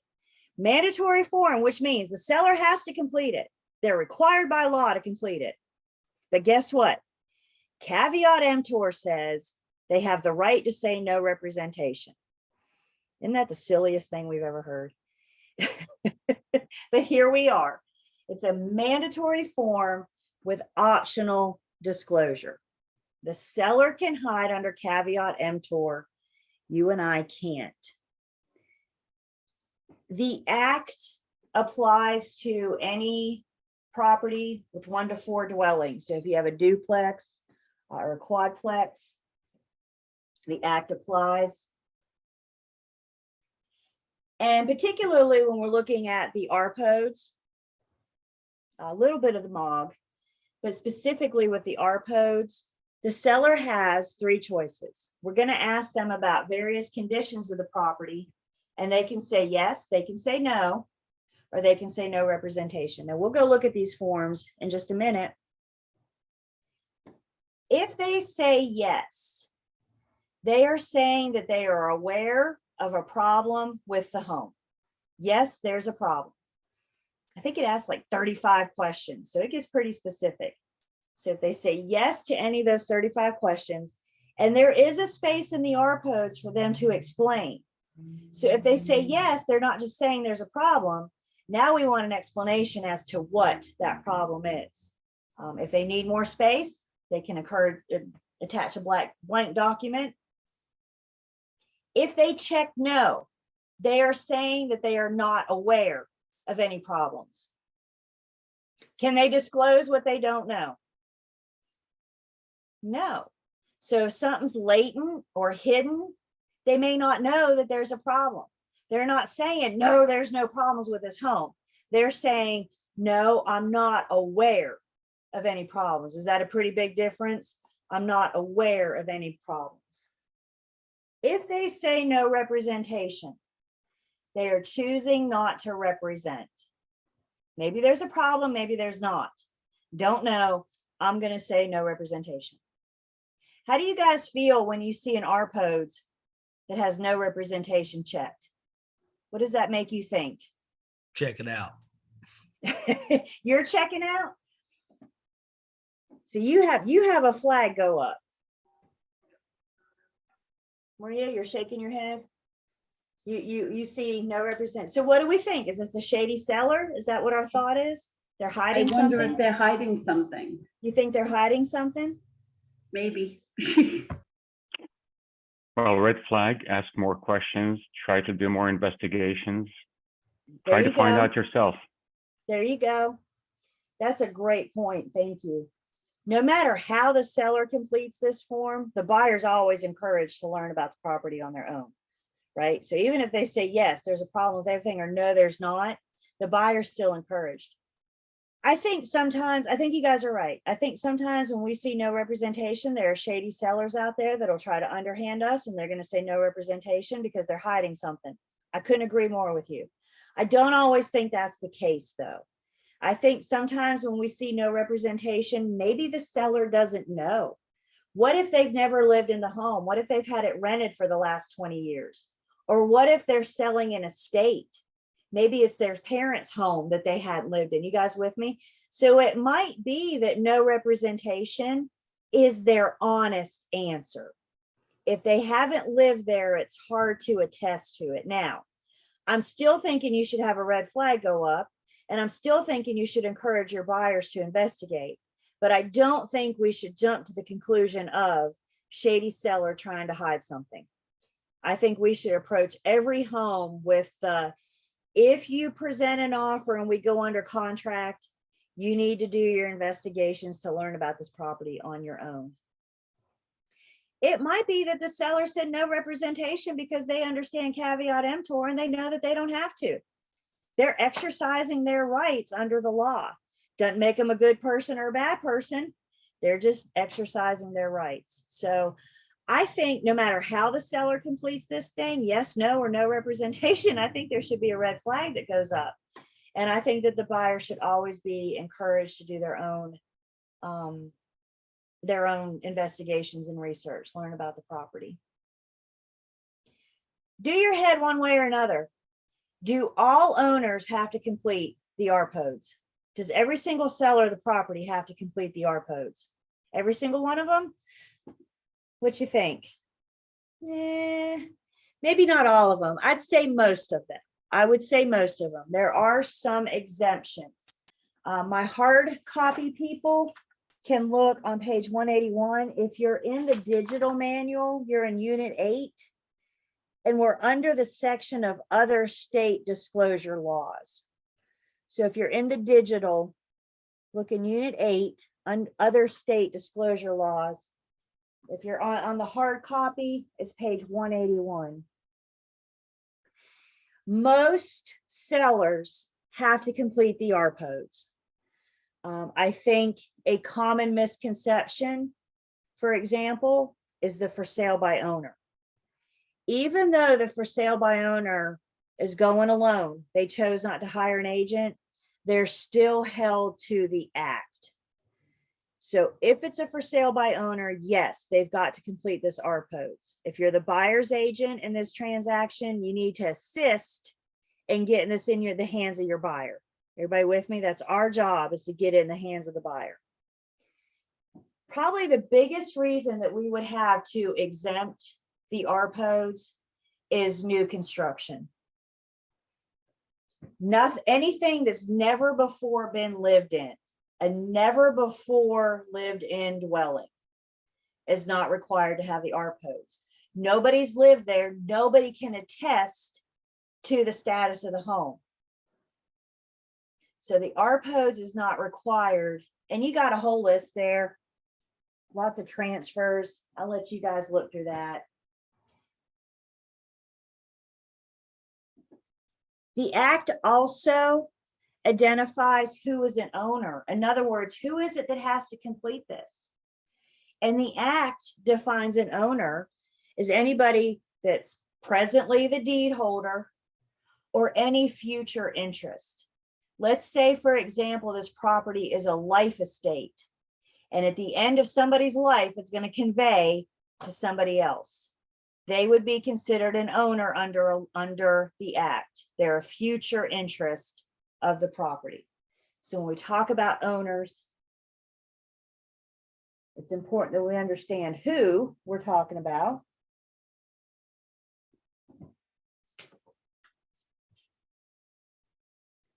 Some owners are going to be exempt. So if you have a trustee is usually an attorney hired to manage the affairs. The attorney's not going to be, their trustee is not going to be required to complete the form. Mortgage holder, the lender, would not be required to do it. Any lien holder, they have no ownership interest. Or easement holders, if then somebody's been granted an easement, again, an easement has no ownership interest.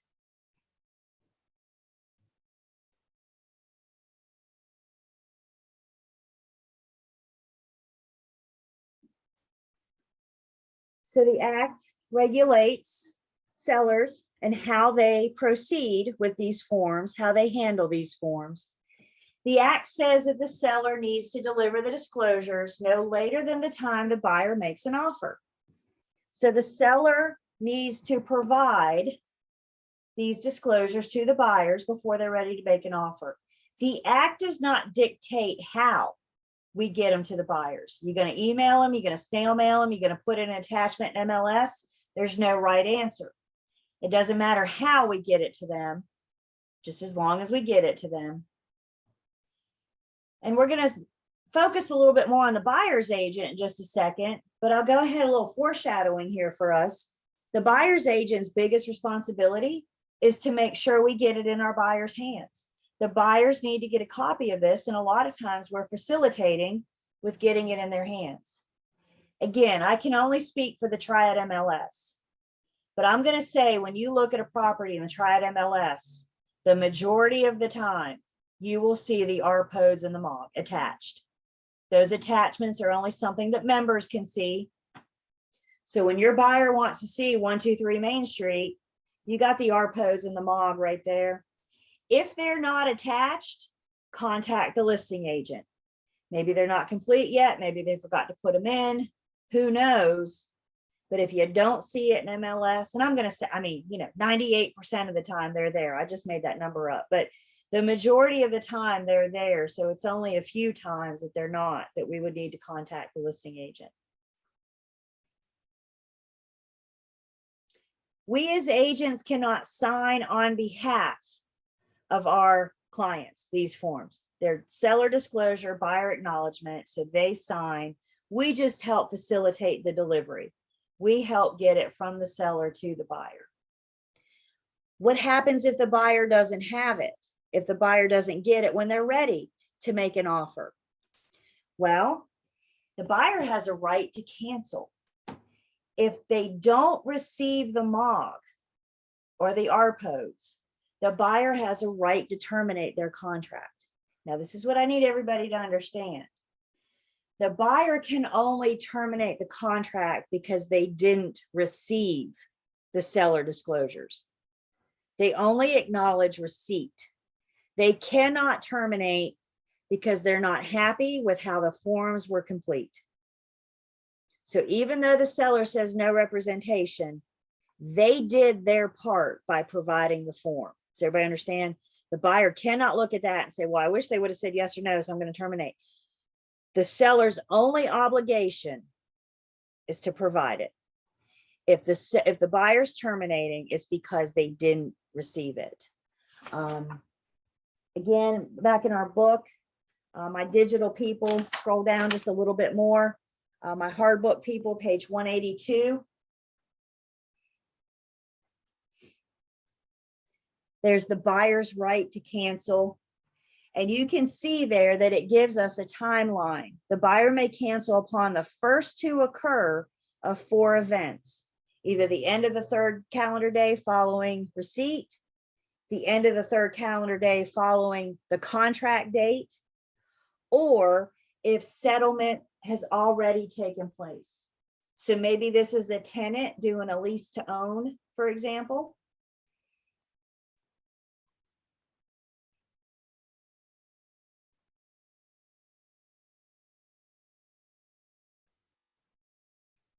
This is also spelled out for us in our contract, so we have access to this. Why can the buyer terminate? They exercise their right.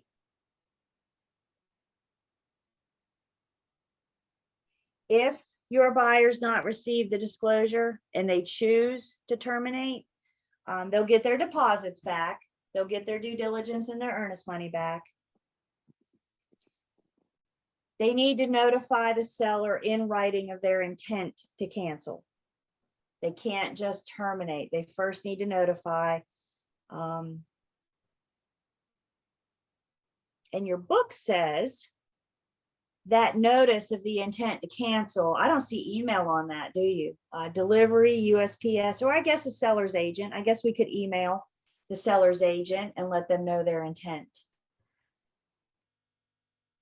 So if your buyer's choosing to terminate because they haven't received it, we got to notify the seller in writing.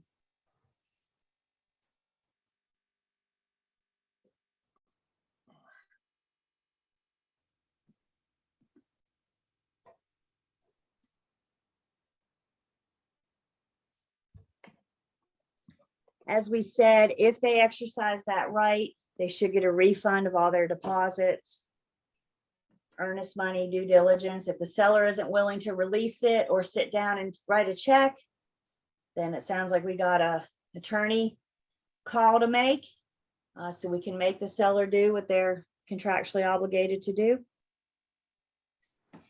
And this law is independent of the buyer's due diligence period. We all know that the buyer's due diligence period is their right to terminate for any reason or no reason. That is a separate thing from the act, from the RPOs and the MOG. Remember, they only have 3 days from receipt or contract formation, whichever one occurs first. So this is happening. If we're terminating because we haven't received this, this is happening very early in the transaction. 3 days from receipt or contract termination or contract formation, whichever one occurs first.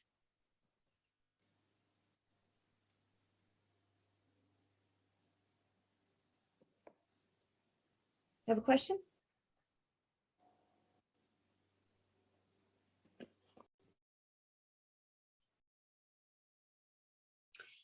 So we got a little bit more to say about the act, and then we're actually going to go out and look at both forms. We'll look at the RPOs and the MOG, but let's go ahead and take our break. So we'll come back in 10 and talk more about the act. So I got 11:34, so let's come back at 11. It's hard to do that kind of math. 45, is that 10 minutes-ish? No, yes. Y'all are with me, 10 minutes. It's hard.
Welcome back.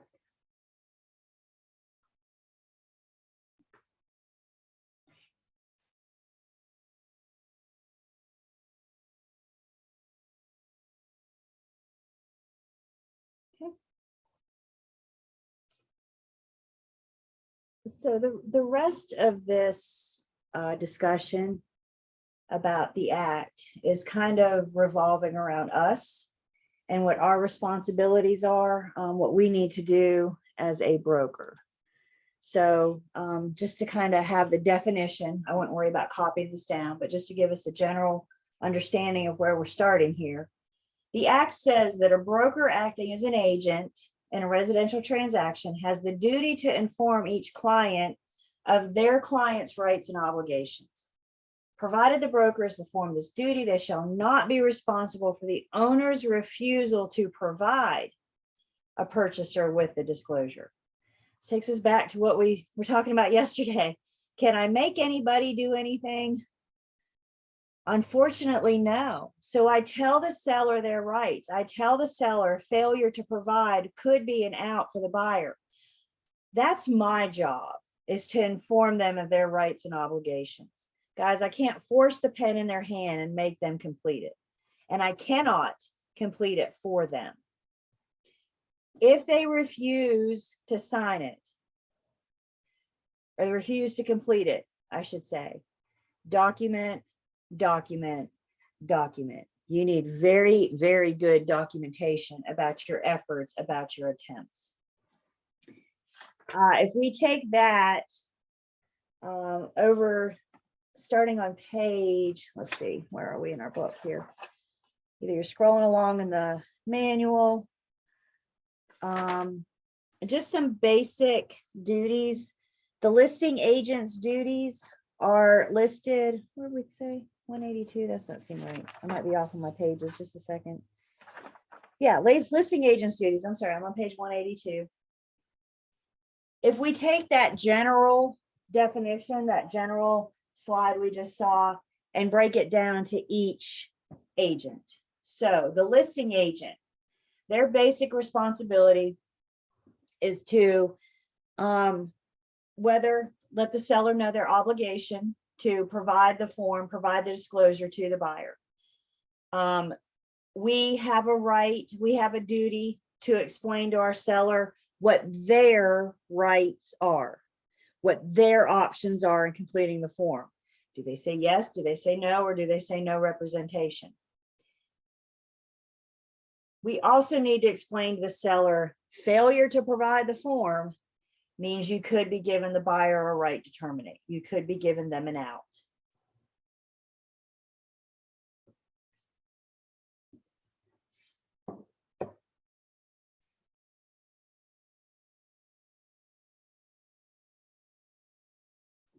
If you are a buyer's agent, our big duty to the buyer's agent, other than get it to them, is to explain their rights to cancel. So if they don't have it, if we don't have it for them, then we explain their right to cancel. We can help our buyers understand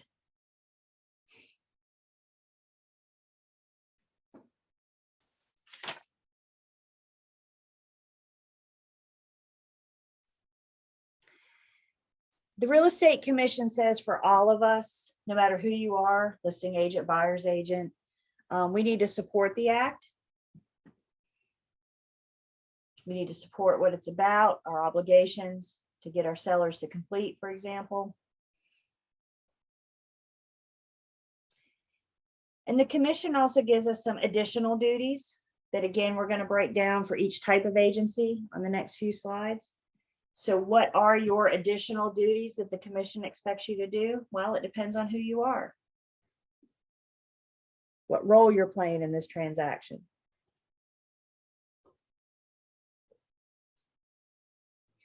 So additional duties that the commission expects. If you are the listing agent, the commission expects you to provide these disclosures to the seller. The seller's hired you. The commission says that we explain to the seller our requirements under license law to disclose material facts regardless of how they complete this form. If they say no representation, that doesn't negate my duty to disclose the material facts. We can assist the seller in completing it. I cannot do it for them.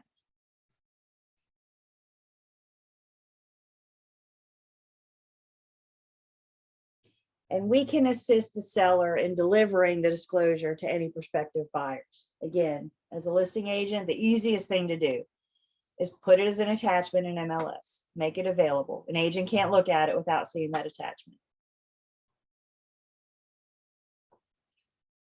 Do you guys look at these before you show property? When you're buyers that you look at these? Absolutely. Have you ever had a buyer choose not to see a property because of how this was complete? The honest sellers out there that are willing to disclose? You haven't come across that yet? Some sellers are more honest than others. I had one, buyers were on their way to the office. It was one of those 10 showings on Saturday thing. So I had the whole day planned out, you know, break for lunch and everything. I mean, whole day mapped out. We're going to meet at the office so we could all ride together. I'd obviously been with these buyers numerous occasions and felt comfortable putting them in my car. So they were on their way to the office and they called me and they said, "Ooh, Julie, we found another listing. Can we squeeze that one in today too?" Sure, I'll be happy to squeeze it in. I'll see you guys in just a few. Okay, so we looked it up. They're on their way in. I look it up. Y'all know what the R code said? The R code said, yes, there were problems with mold or mildew in the home. And then under the further explanation, the seller said, warning, black toxic mold, proceed with caution, masks recommended. My buyers showed up and I showed that to them and I said, y'all sure you want to see this one? And they were like, no. How admirable of the seller to share that, right? To let us know that there was an issue before we walked in the front door and discovered that on our own. Because of that disclosure, the buyers chose not to see that property that day. I appreciate that seller. I appreciate that seller letting us know that. You know, there's the right buyer out there, right? Somebody that's not afraid of a little bit of mold remediation. Then they're the right buyer for that property. It just wasn't my guys. So some additional duties of the listing agent: help get it in their hand, assist them, understanding that we cannot complete it for them. We have a duty as a listing agent to keep the disclosures current throughout the listing. So if the seller says, yes, something is broke and then gets fixed, we need to have them update and redo a disclosure. If the seller says, no, this isn't broke and then it breaks, we need to have them update it and do a new disclosure. We've got to keep these things current. I'm telling you guys, if you're paying attention to these bulletins, e-bulletins, the disciplinary action, this first bullet point, I'm seeing pop up more and more and more.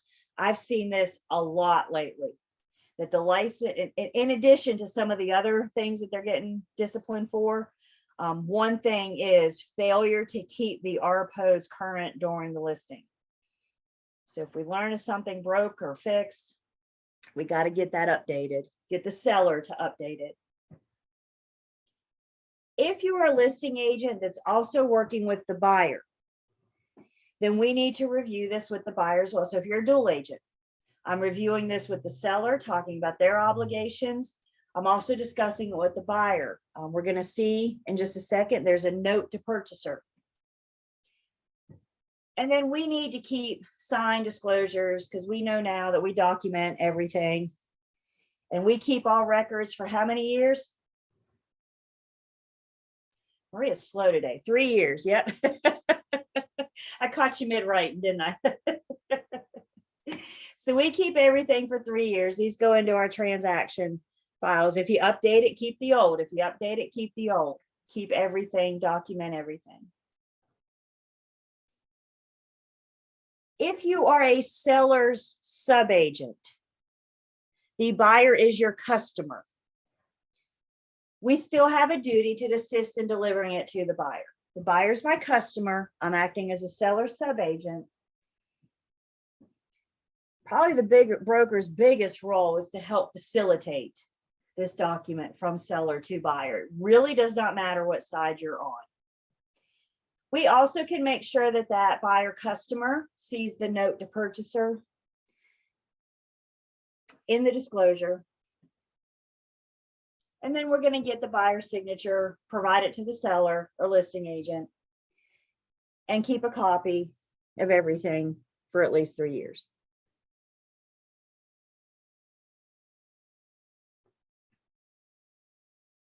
If you're acting as a buyer's agent,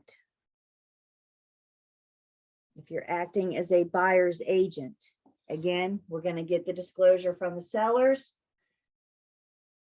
We're going to review the note to purchaser, get your buyers to sign, keep copies. And now, because you've hired me, you get an extra step here. Because you've hired me, because now you're my client, I'm the buyer's agent, now you're my client, now I can help you in assessing the disclosure. Customers don't get that level of service. I pretty much just hand it to them, say, talk about the note to purchaser that's on the form. And when they say, well, what's this mean? What's that mean? What's this mean? That's not a customer level service. So with our client, we can sit down and go through it, see if there's any red flags that go up for them. And always encourage them to have it investigated or inspected, again, despite how the seller completes that form.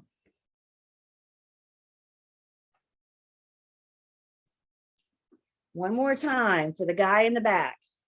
We always have a duty to disclose material facts, regardless of our role. I don't care if you're the listing agent, buyer's agent, dual agent, designated dual agent, seller sub-agent. We always have a duty to disclose material facts to all our clients and customers. So whatever side in the transaction you represent, you still have a duty to disclose to the other side, the customer in the transaction.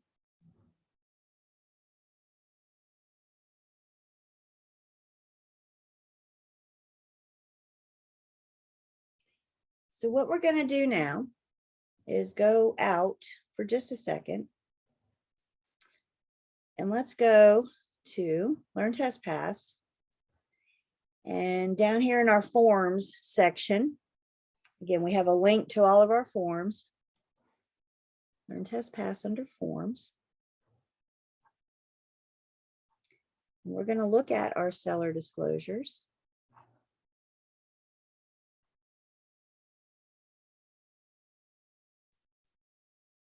Maybe.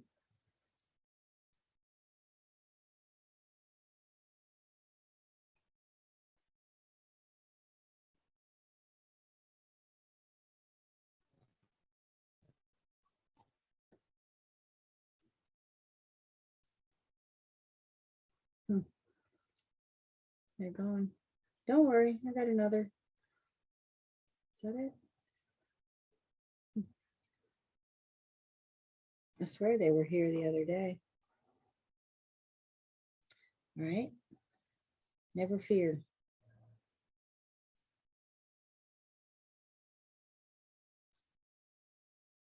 Now we'll throw this in the, I'll put this in my Learn, Test, Pass. It's in there.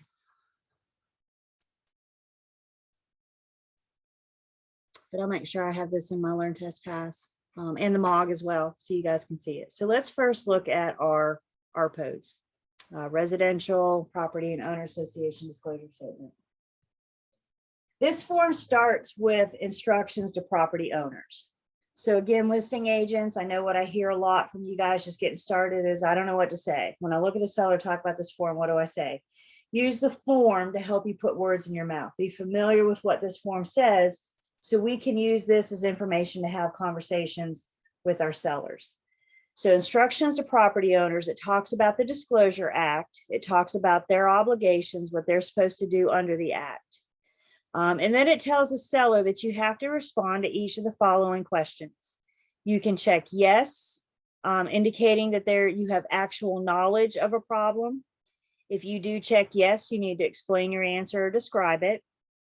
The seller has the right to check no, stating that they have no actual knowledge of a problem. Does that say no, there's not a problem? What it's saying is the seller does not have actual knowledge of a problem. There's a big difference there, isn't there? And I think that's important for the buyers to notice as well. If you check no when you know of a problem, you may be liable for making an intentional misstatement. So we warn the seller about not lying. They also have the option to check in no representation. You are choosing not to disclose the conditions, even if you have actual knowledge. Maybe there's a problem, maybe there's not. I'm simply exercising my right to say no representation. If you check yes or no, and something happens to the property to make your disclosure statement incorrect, you must promptly give the buyer a corrected disclosure statement. So that's one of our duties is to make sure that this thing stays current throughout the time that we have it listed. If you are assisted in the sale by a broker, you're still responsible for completing the disclosure. And the broker must disclose any material facts about your property, which they know or reasonably should know, regardless of your response on the disclosure statement. See, guys, we don't have to make this stuff up. The forms help us. Now, I'm telling you guys right now, your sellers aren't going to sit down and read this first page. They're not going to do it. They're not going to do it. Most of them. You may get a reader every once in a while, but I think for the most part, we're having these conversations. You must give the disclosure to the buyer no later than the time that they're ready to make the offer. We're instructed to see note to buyers below. You should give a copy to the buyer containing your signature and keep a copy signed for your records. And then it gets into a note to the buyer. If the owner does not give you the disclosure by the time you make an offer, you may cancel any resulting contract without penalty to you. To cancel the contract, you must personally deliver or mail written notice of your decision to cancel to the owner or the owner's agent within 3 calendar days following receipt, 3 calendar days from date of contract, whichever one occurs first. In no event does a disclosure permit you to cancel a contract after settlement of the transaction or after you've occupied the property. So it explains to the buyer what their right to cancel should they not receive it. Then we have a place for the property address, the owner's name, the owner sign it. And then before we present the offer, if it's an MLS, we can have the buyer sign it, acknowledging receipt. Buyer acknowledges receipt of a copy. Again, they're not saying they like how it was complete. They're just saying that they've received it. So then we put the property address, the following questions, address characteristics and conditions of the property, which the owner has actual knowledge. Where the question refers to a dwelling, it's intended to refer to the dwelling unit or units of more than one to be conveyed. The term dwelling refers to any structure intended for human habitation. And then we go through and ask the seller a whole bunch of questions about the condition of the property. And you can see there on the right, their options: yes, no, or no representation. Is there a problem with the foundation, slab, fireplace? What's the exterior walls, the exterior siding? What year was the roof installed? Is there leakage with the roof? Is there any issues with the basement, crawl space, or slab? Are there problems with the electrical? Are there problems with plumbing? Any issues with the heat or air conditioning? What's the heat source? What's the cooling source? Fuel source? Water supply? What are the pipes made of? There's our polybutylene pipes.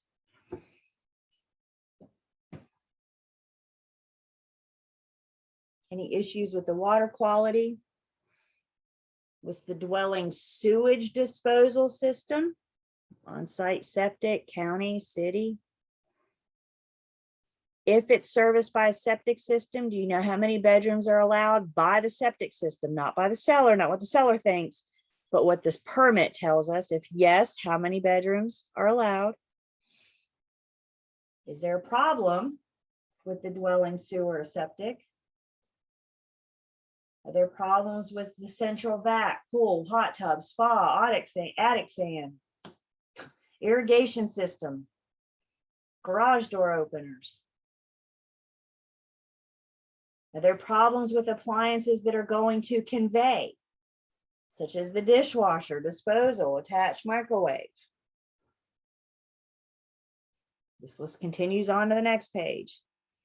Is there an infestation, wood destroying insects, for example? Is there a problem with drainage?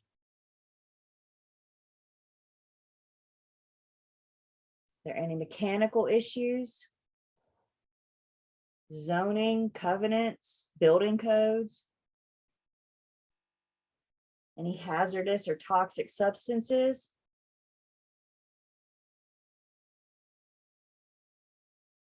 Is there noise, odor, smoke from anything nearby?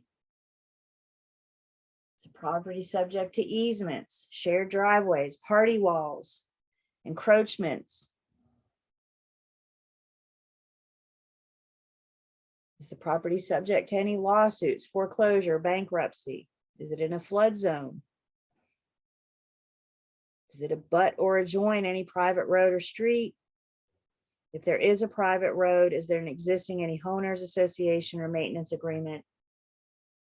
31 questions.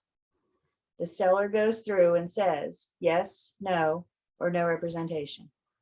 Guys, let's be honest. Sometimes sellers say no representation because they don't feel like going through 31 questions, then it's just easier to strike that and be done. Does that mean they're hiding something? Maybe they just didn't want to take the time, right? That's their right. If the seller answers yes to any of the above, then this is the area that they have to explain. And it tells us attach additional sheets if necessary.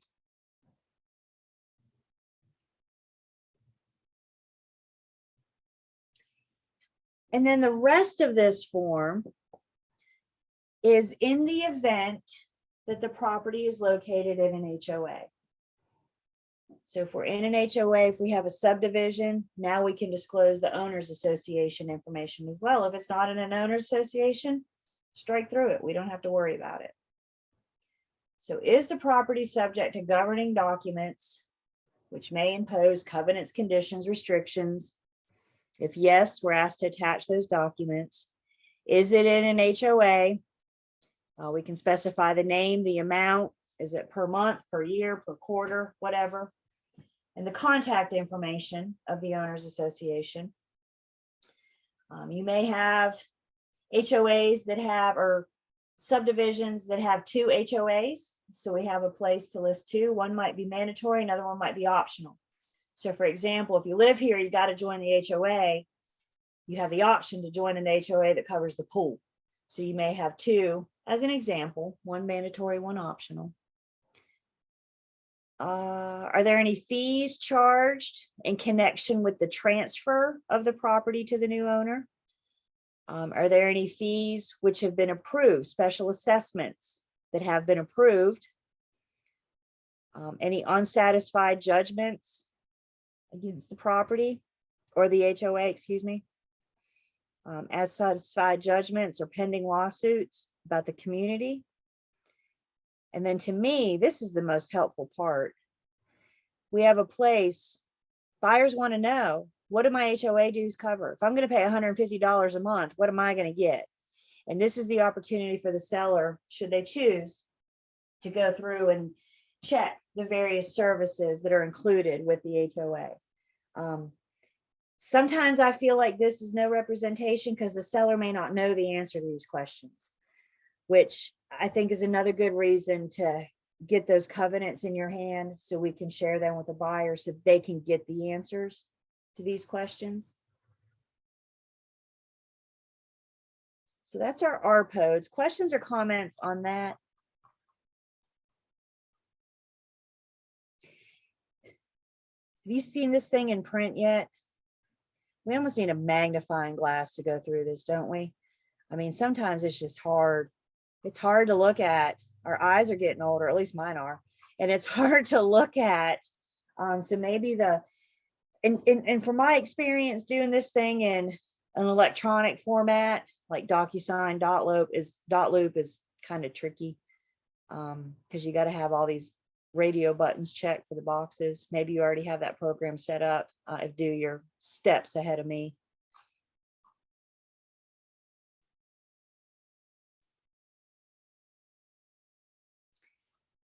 The other form covered under the Act is our MOG, Mineral and Oil and Gas Rights Mandatory Disclosure Statement. Again, it starts with instructions to property owners. We can use this to help have the conversations with our sellers. There's a mineral and oil and gas rights disclosure.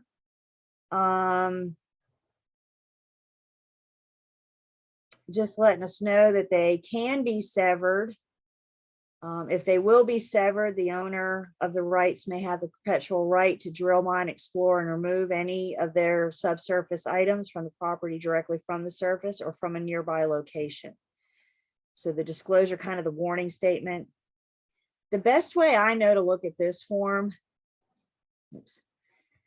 is to kind of cut it in half.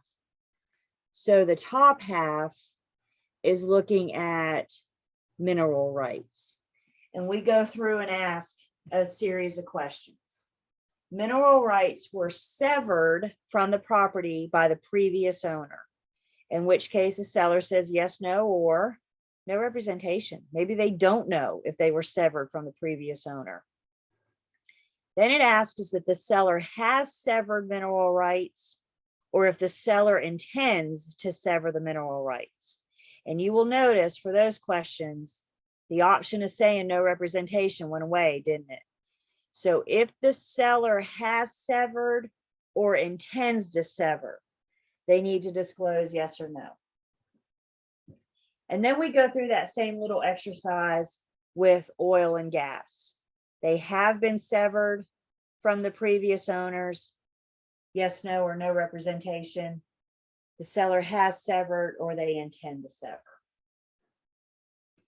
If they have severed or intend to sever, we should have a little red flag go up to get your buyer's attorney involved.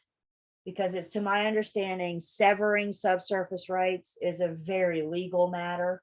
And we want to make sure that your buyer understands their rights or lack of rights once those subsurface rights have been severed.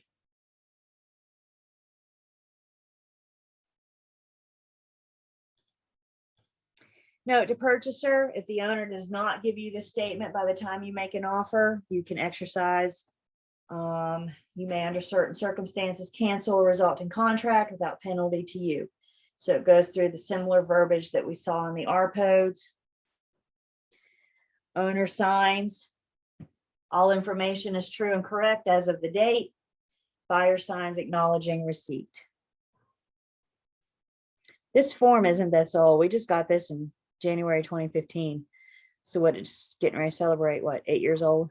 It's not old. This used to be, whether or not you severed your subsurface rights, used to be a provision in the RPODs. But I heard the story, I don't know if it's true or not, it sounds good. I heard the story about the builder that back in Texas that severed the subsurface rights, but didn't disclose it to the buyers. So the builder bought this huge tract of land, severed the rights, sold the lots with homes on them, and didn't tell anybody that they owned the rights. And one day a homeowner was out back digging and struck oil. We're in Texas, right? Lo and behold, there's oil. And the homeowner got really excited, like Beverly Hillbillies kind of thing here, right? He's like, oh my God, I'm rich. And guess what the builder said? Actually, I'm rich, because he had severed those rights and didn't disclose. So now, because of that, we all have a form. We all have the MOG. I think, here in North Carolina, we don't deal much with oil. But you know what is great gaining in popularity, and Ziani, you're probably the one that knows about this better than us. Coming to soon in North Carolina, fracking. And I think down east, it's already become a thing. So if somebody's fracking around your property, they're extracting the gases from the ground. And that absolutely is severing the right. Anybody experienced this yet? Ziani, have you had this down in your neck of the woods yet? No, but I heard that there is like some concern, especially there is lots of native land around here. Yeah, So that's I heard talk about it.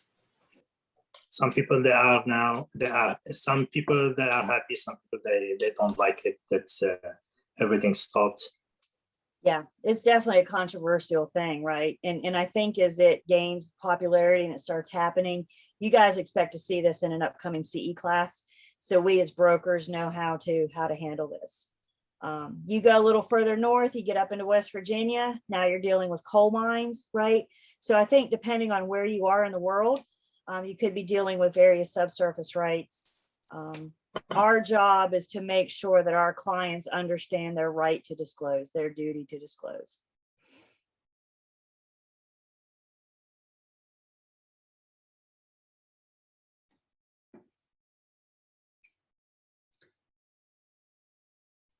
You guys want to may hold your place in the book in Unit 8 where we are. We're going to go back there in just a second. But to wrap up this section, back in Unit 9, one quick thing. Now that we're in Unit 9 talking about assisting the sellers, now that we've had the RPODS instruction, again, recommendation to complete prior to signing the listing agreement. This should be part of, one of you took this with you to your listing appointment. You took the RPODS and the MOG, and I think that's great. If the seller says, I'm ready to sign, then this is a form that goes with our listing agreement. So we can put it in MLS, so we can provide it to prospective purchasers. So having this conversation up front.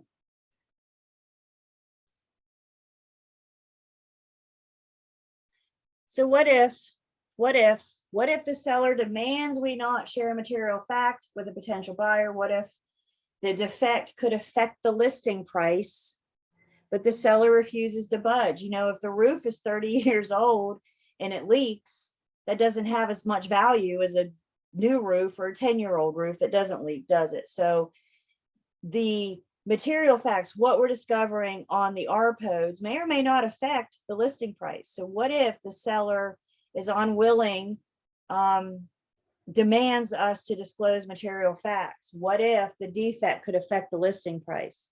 Unfortunately, bottom line, it may not be in our best interest to take that listing.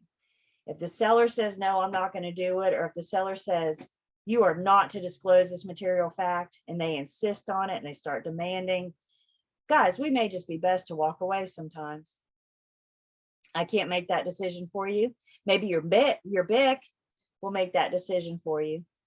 But why would you guys want to go through a whole listing to get a buyer under contract knowing the buyer has the right to terminate because your stubborn seller won't complete the RPODS? That seems like a lot of work for, you know, little product. So see if your firm has a policy. They very well may have a policy. Any questions on the RPODS?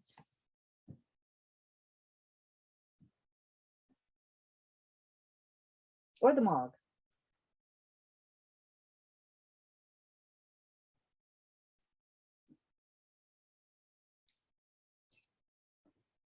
The other disclosure, seller disclosure, not covered under this act, but it's still a seller disclosure nonetheless.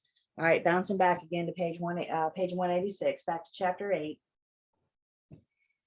We have to be in compliance with the Lead-Based Paint Hazard Reduction Act of 1992. That's the name of the act. And what this act says is the disclosures required before a buyer or a lessor, a tenant, is obligated to purchase or rent target housing built prior to what year? Anything built prior to 78. 1978. Lead-based paint was banned in residential housing in 1978. So anything built prior to 78, we have to comply with the Lead-Based Paint Hazard Reduction Act of 1992.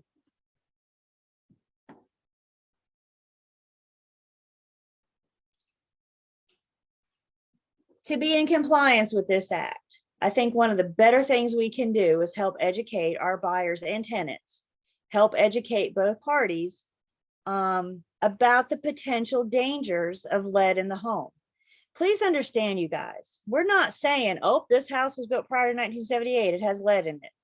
What we're saying is because it was built prior to 1978, it may have lead in it. And because it may, we need to help educate our buyers and tenants. So the EPA has provided us with their booklet, Protect Your Family from Lead in Your Home. I do have the PDF version of this booklet in Learn, Test, Pass for you guys. If you want to grab it, you're welcome to look at it. You're not going to be tested from the booklet, but I make it available to you guys. Again, if you're not practicing, you don't have access to these things in your firm. So it's there if you like it. And what this booklet does is, again, it helps educate the buyer. Lead in the home, lead is particularly lead-based paint or lead in the home. It affects, as the picture indicates, it affects children and the developing fetus of a pregnant woman. So lead in the home affects those developing organs. Adults don't have these risks with lead, these dangers with lead. So this is what we need to make sure that we're educating the consumer on, particularly those with young children. This is going to be one exemption to caveat emptor. The Lead-Based Paint Reduction Act of 1992 says the seller must disclose to the buyer the presence of any known lead-based paint and provide any records or reports. Once again, can the seller disclose what they don't know? No, if they don't know, they can't disclose. But if they find out that there is lead in the home, they have to disclose this. Again, this is an exception to caveat emptor.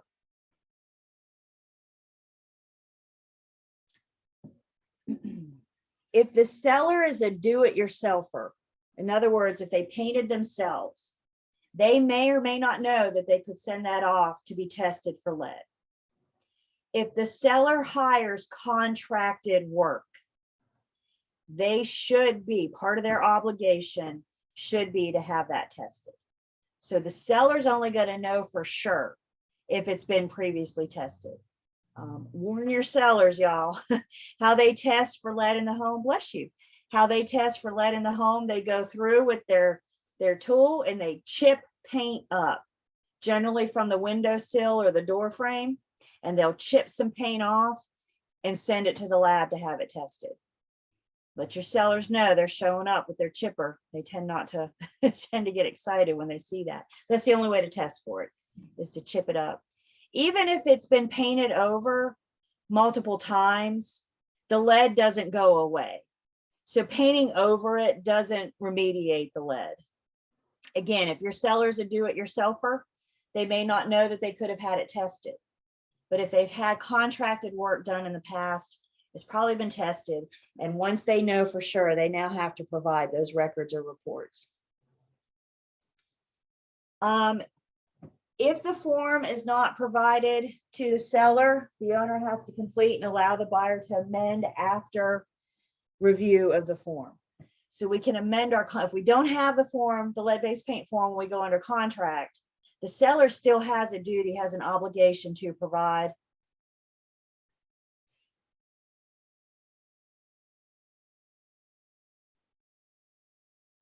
And in a tenant situation, a lease situation, disclosures need to be made to the tenants that are renewing their lease. This is assuming that disclosures weren't given initially. So if you let a tenant move in and you didn't do it, shame on you, first off. But now that we're renewing, we get another opportunity to do it. The point is that tenants need to have this disclosure as well. They're living in the home, they have kids, possibly.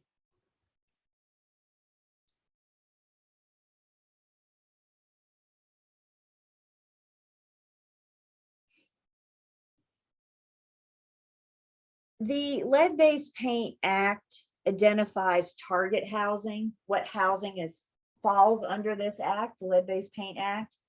So they identified target housing as most residential housing built prior to 1978. We'll look at some exceptions in just a second. This does include the common areas of a multifamily housing. That would not be under housing.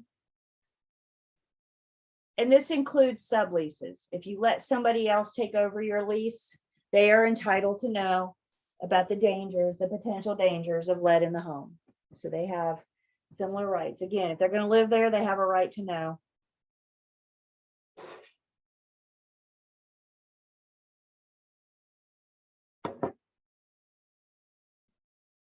There are some exceptions to this definition of target housing. Housing that was intended for elderly persons or housing intended for persons with disabilities are exempt unless children under 6 will occupy that housing as well, that dwelling as well.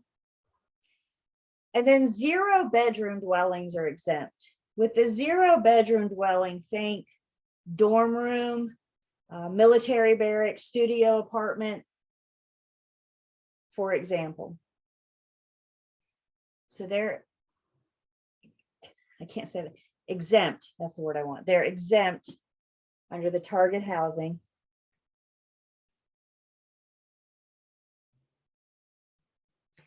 Certain situations may be exempt from providing the disclosure. Foreclosure situation, for example. Banks may not have to, may not choose to. If the home has been certified to be lead-based paint-free, this is an inspector that's been certified under the federal programs. If they declare it to be paint-free, then you would not have to provide the disclosure. You may want to hang on to that certification. If you're due to short-term lease with 100 or less days and you're not renewing it, we don't have to do the disclosure. So if you have a vacation property, for example, and you're going to let somebody live there for 2 weeks, a year, and again, as long as we do the proper disclosure at the beginning of the lease, we don't need to do it with each renewal. Now, if you didn't do it at the beginning, you need to do it at the renewal. But once you do it once, or the seller does it once.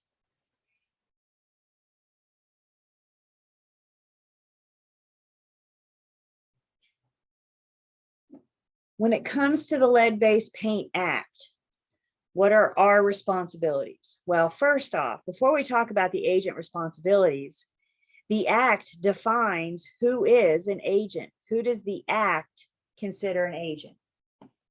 An agent under the Act is all brokers in the transaction paid by the property owner or through a brokerage agreement with the listing agent.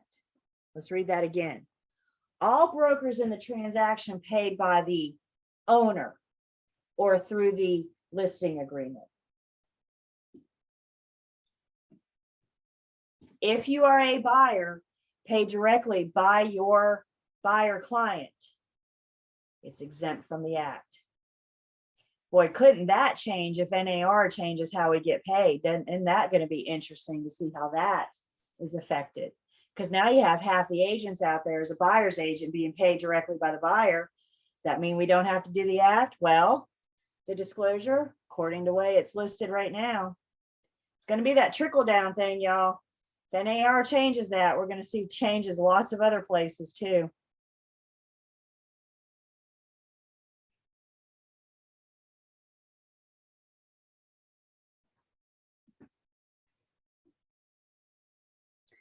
So under the Act, our responsibilities, we need to inform the seller or the lessor or the landlord of their obligations.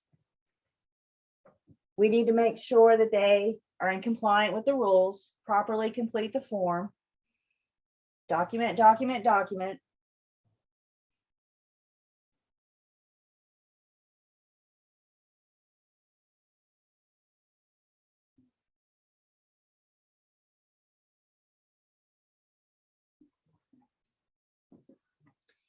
As long as we have done our part to make sure that owners are in compliance, and we can prove that we did our parts, we can't be held liable for their failure to disclose. Again, I can't make anybody do anything. But as long as I've done my part, as long as I make them understand what their rules or duties and obligations are, and document that you've tried, document the conversations, document however many times you sent them the form. If they're not going to comply, they're not going to comply, and there's nothing I can do except at this point, protect myself.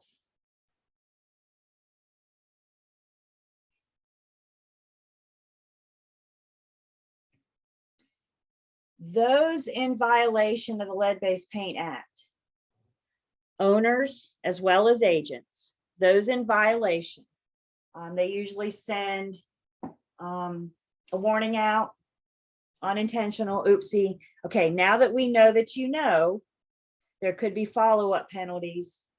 You're not going to get a second warning. You could have an injunction. Injunction is a legal stop.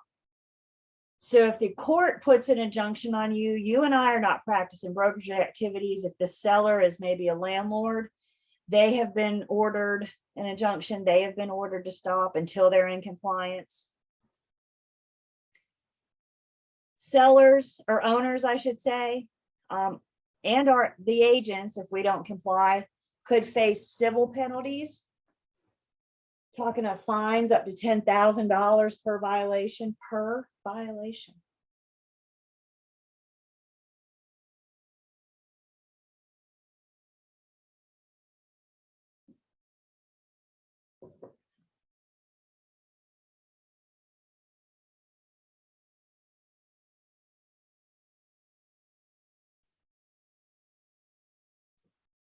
We could be looking at a civil lawsuit for the damages. Could be facing criminal prosecution.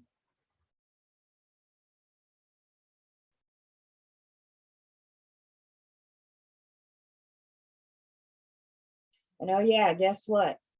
For us brokers, not for the owners, but for us brokers, we could face disciplinary action from the North Carolina Real Estate Commission. They can't discipline the owners. They're not licensed unless they are. But they can discipline our license for failure to comply, for failure to try to get the seller to complete the form. Where are my, and I know you're out there, where are my HGTV fans? Come on. Y'all know that stuff ain't real, right? Turn it off. No, I'm just kidding. If you're watching it, it's for fun. It's not for educational purposes. So your friends, Chip and Joanna, they got themselves in trouble. You guys remember this a couple years ago? They didn't follow the laws of the Lead-Based Paint Disclosure Act. And they knew and they didn't disclose, I think was the outcome. They had to pay the fines. They had to suffer the consequences. Now, I probably don't have the funding and the resources that Chip and Joanna do, so they were able to pick back up and go right back out and get back to work. This could be game-changing, career-changing for some of us, right? $10,000 and some suits, some lawsuits and penalties, disciplinary action. So that's about the realest thing I've ever seen on HGTV. And while I will never celebrate anybody getting in trouble, never, I will never celebrate that. It made it real. At that moment, people thought, wow, this may be reality TV, but there's still rules and regulations, laws that even your reality stars have to follow.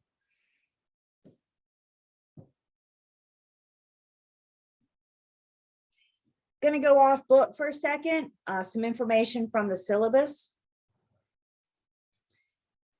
The North Carolina Lead-Based Paint Hazard Management Program. This has been around since 2010. Inspectors, firms, and individuals doing renovations, repairs, and painting projects for compensation.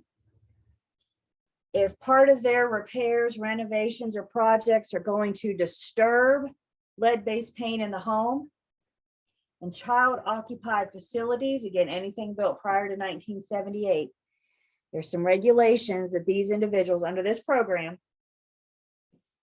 There's some regulations that these individuals must follow.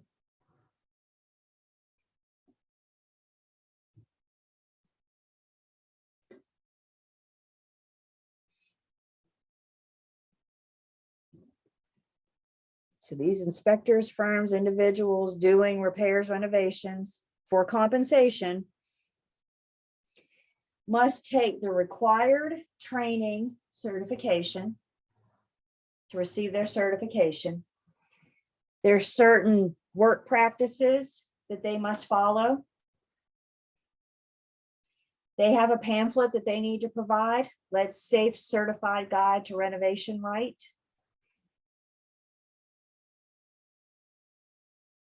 Again, you guys, do-it-yourselfers may or may not know about all this. They're not have to. It's when they hire somebody.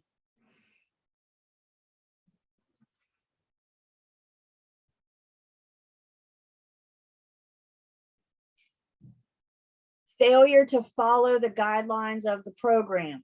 If you hire somebody and they don't follow the guidelines, they could be facing fines. $750 per day and up to $32,500 per day.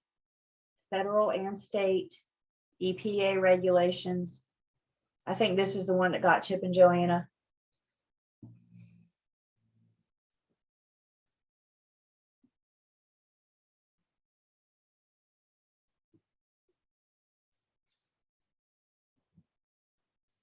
And like we said, owner occupied do-it-yourselfers are exempt.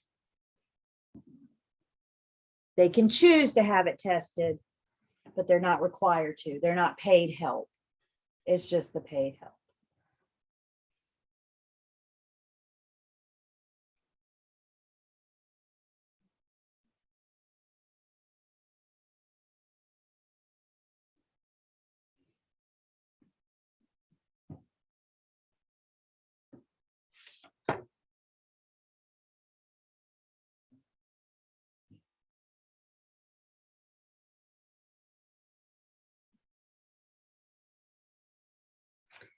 Back to working with sellers in Unit 9. The little blip about it in Unit 9 is how we need to comply with the Lead-Based Paint Act.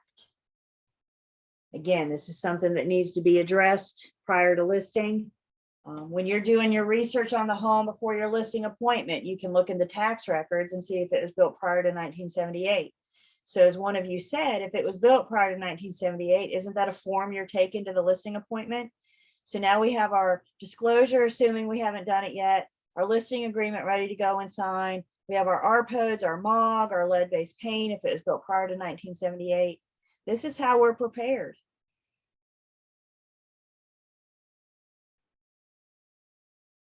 So address any of these issues.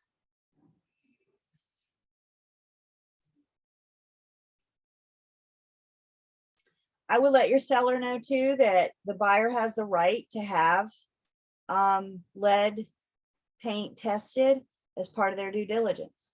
If that's something they want to do as part of their due diligence. And again, the only way to test that is to scrape it off the windowsill or the door frame. So let your seller know about that. But that is absolutely one of the things that the buyer chooses. I think a lot of our home inspectors, if they're not certified, then maybe they have the resources. But I do know some of our home inspectors, I should say, can chip it up and send it into the lab. The home inspectors aren't the ones testing it, but they can send it in to have it tested. So what we're going to do real quick,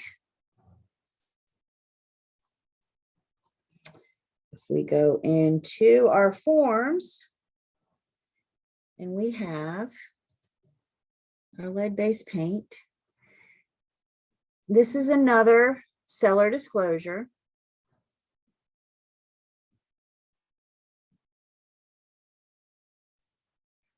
Treating the same way as we do the RPOs and the MOG. I cannot complete this for the seller.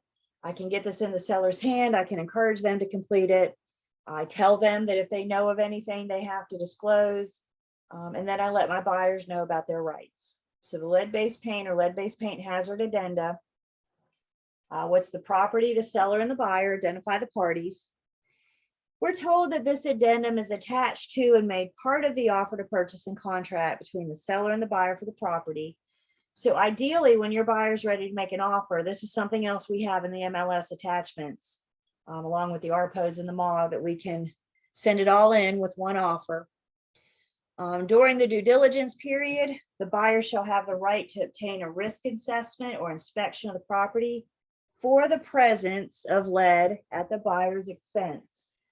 Buyer may waive the right to obtain a risk assessment or inspection of the property at any time without cause. Intact lead-based paint that is good condition is not necessarily a hazard. This is why we're referring the buyer and tenant to the EPA's pamphlet, Protect Your Family from Lead in Your Home.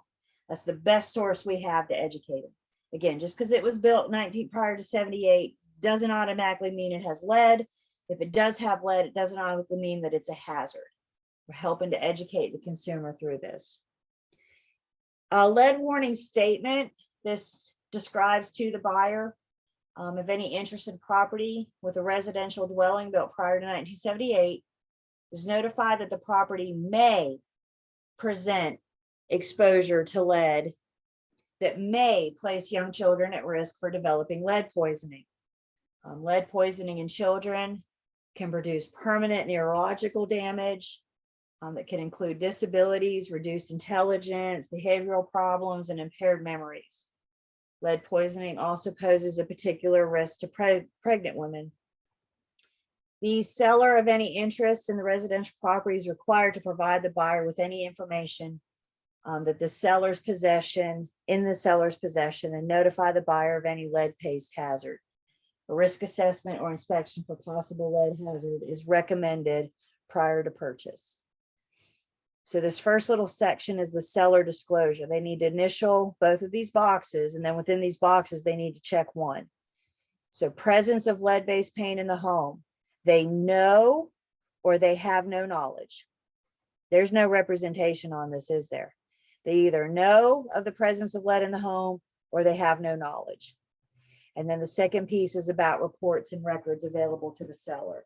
Seller has provided the buyer with available records. Seller has no records to provide.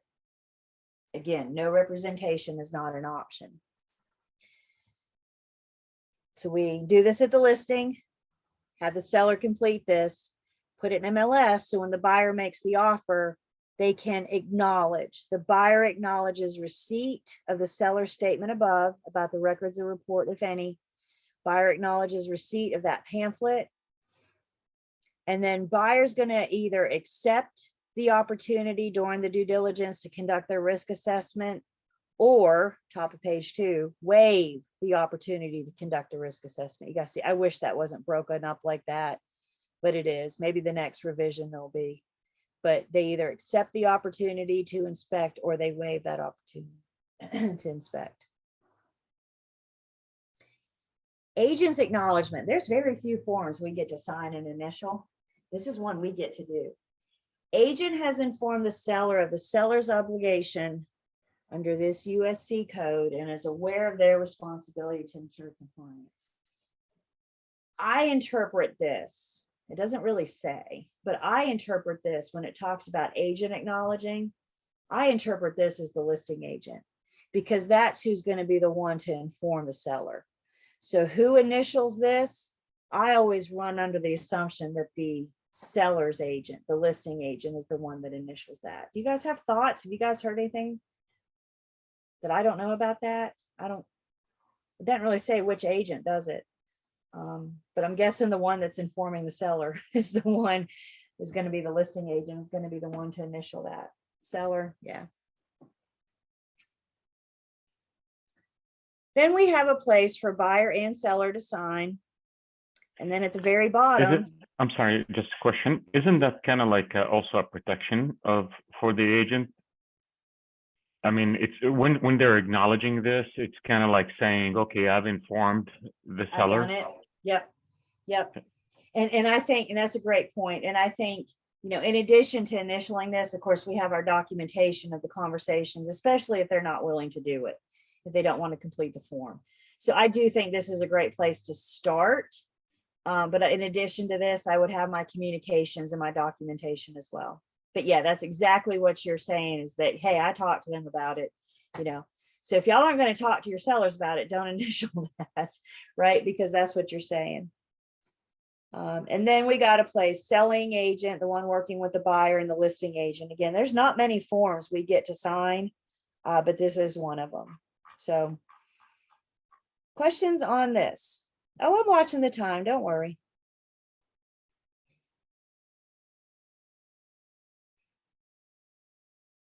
All right. We're ready for lunch.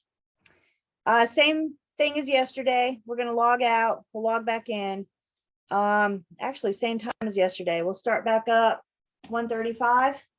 1:35. So I'll log back in about 1:30.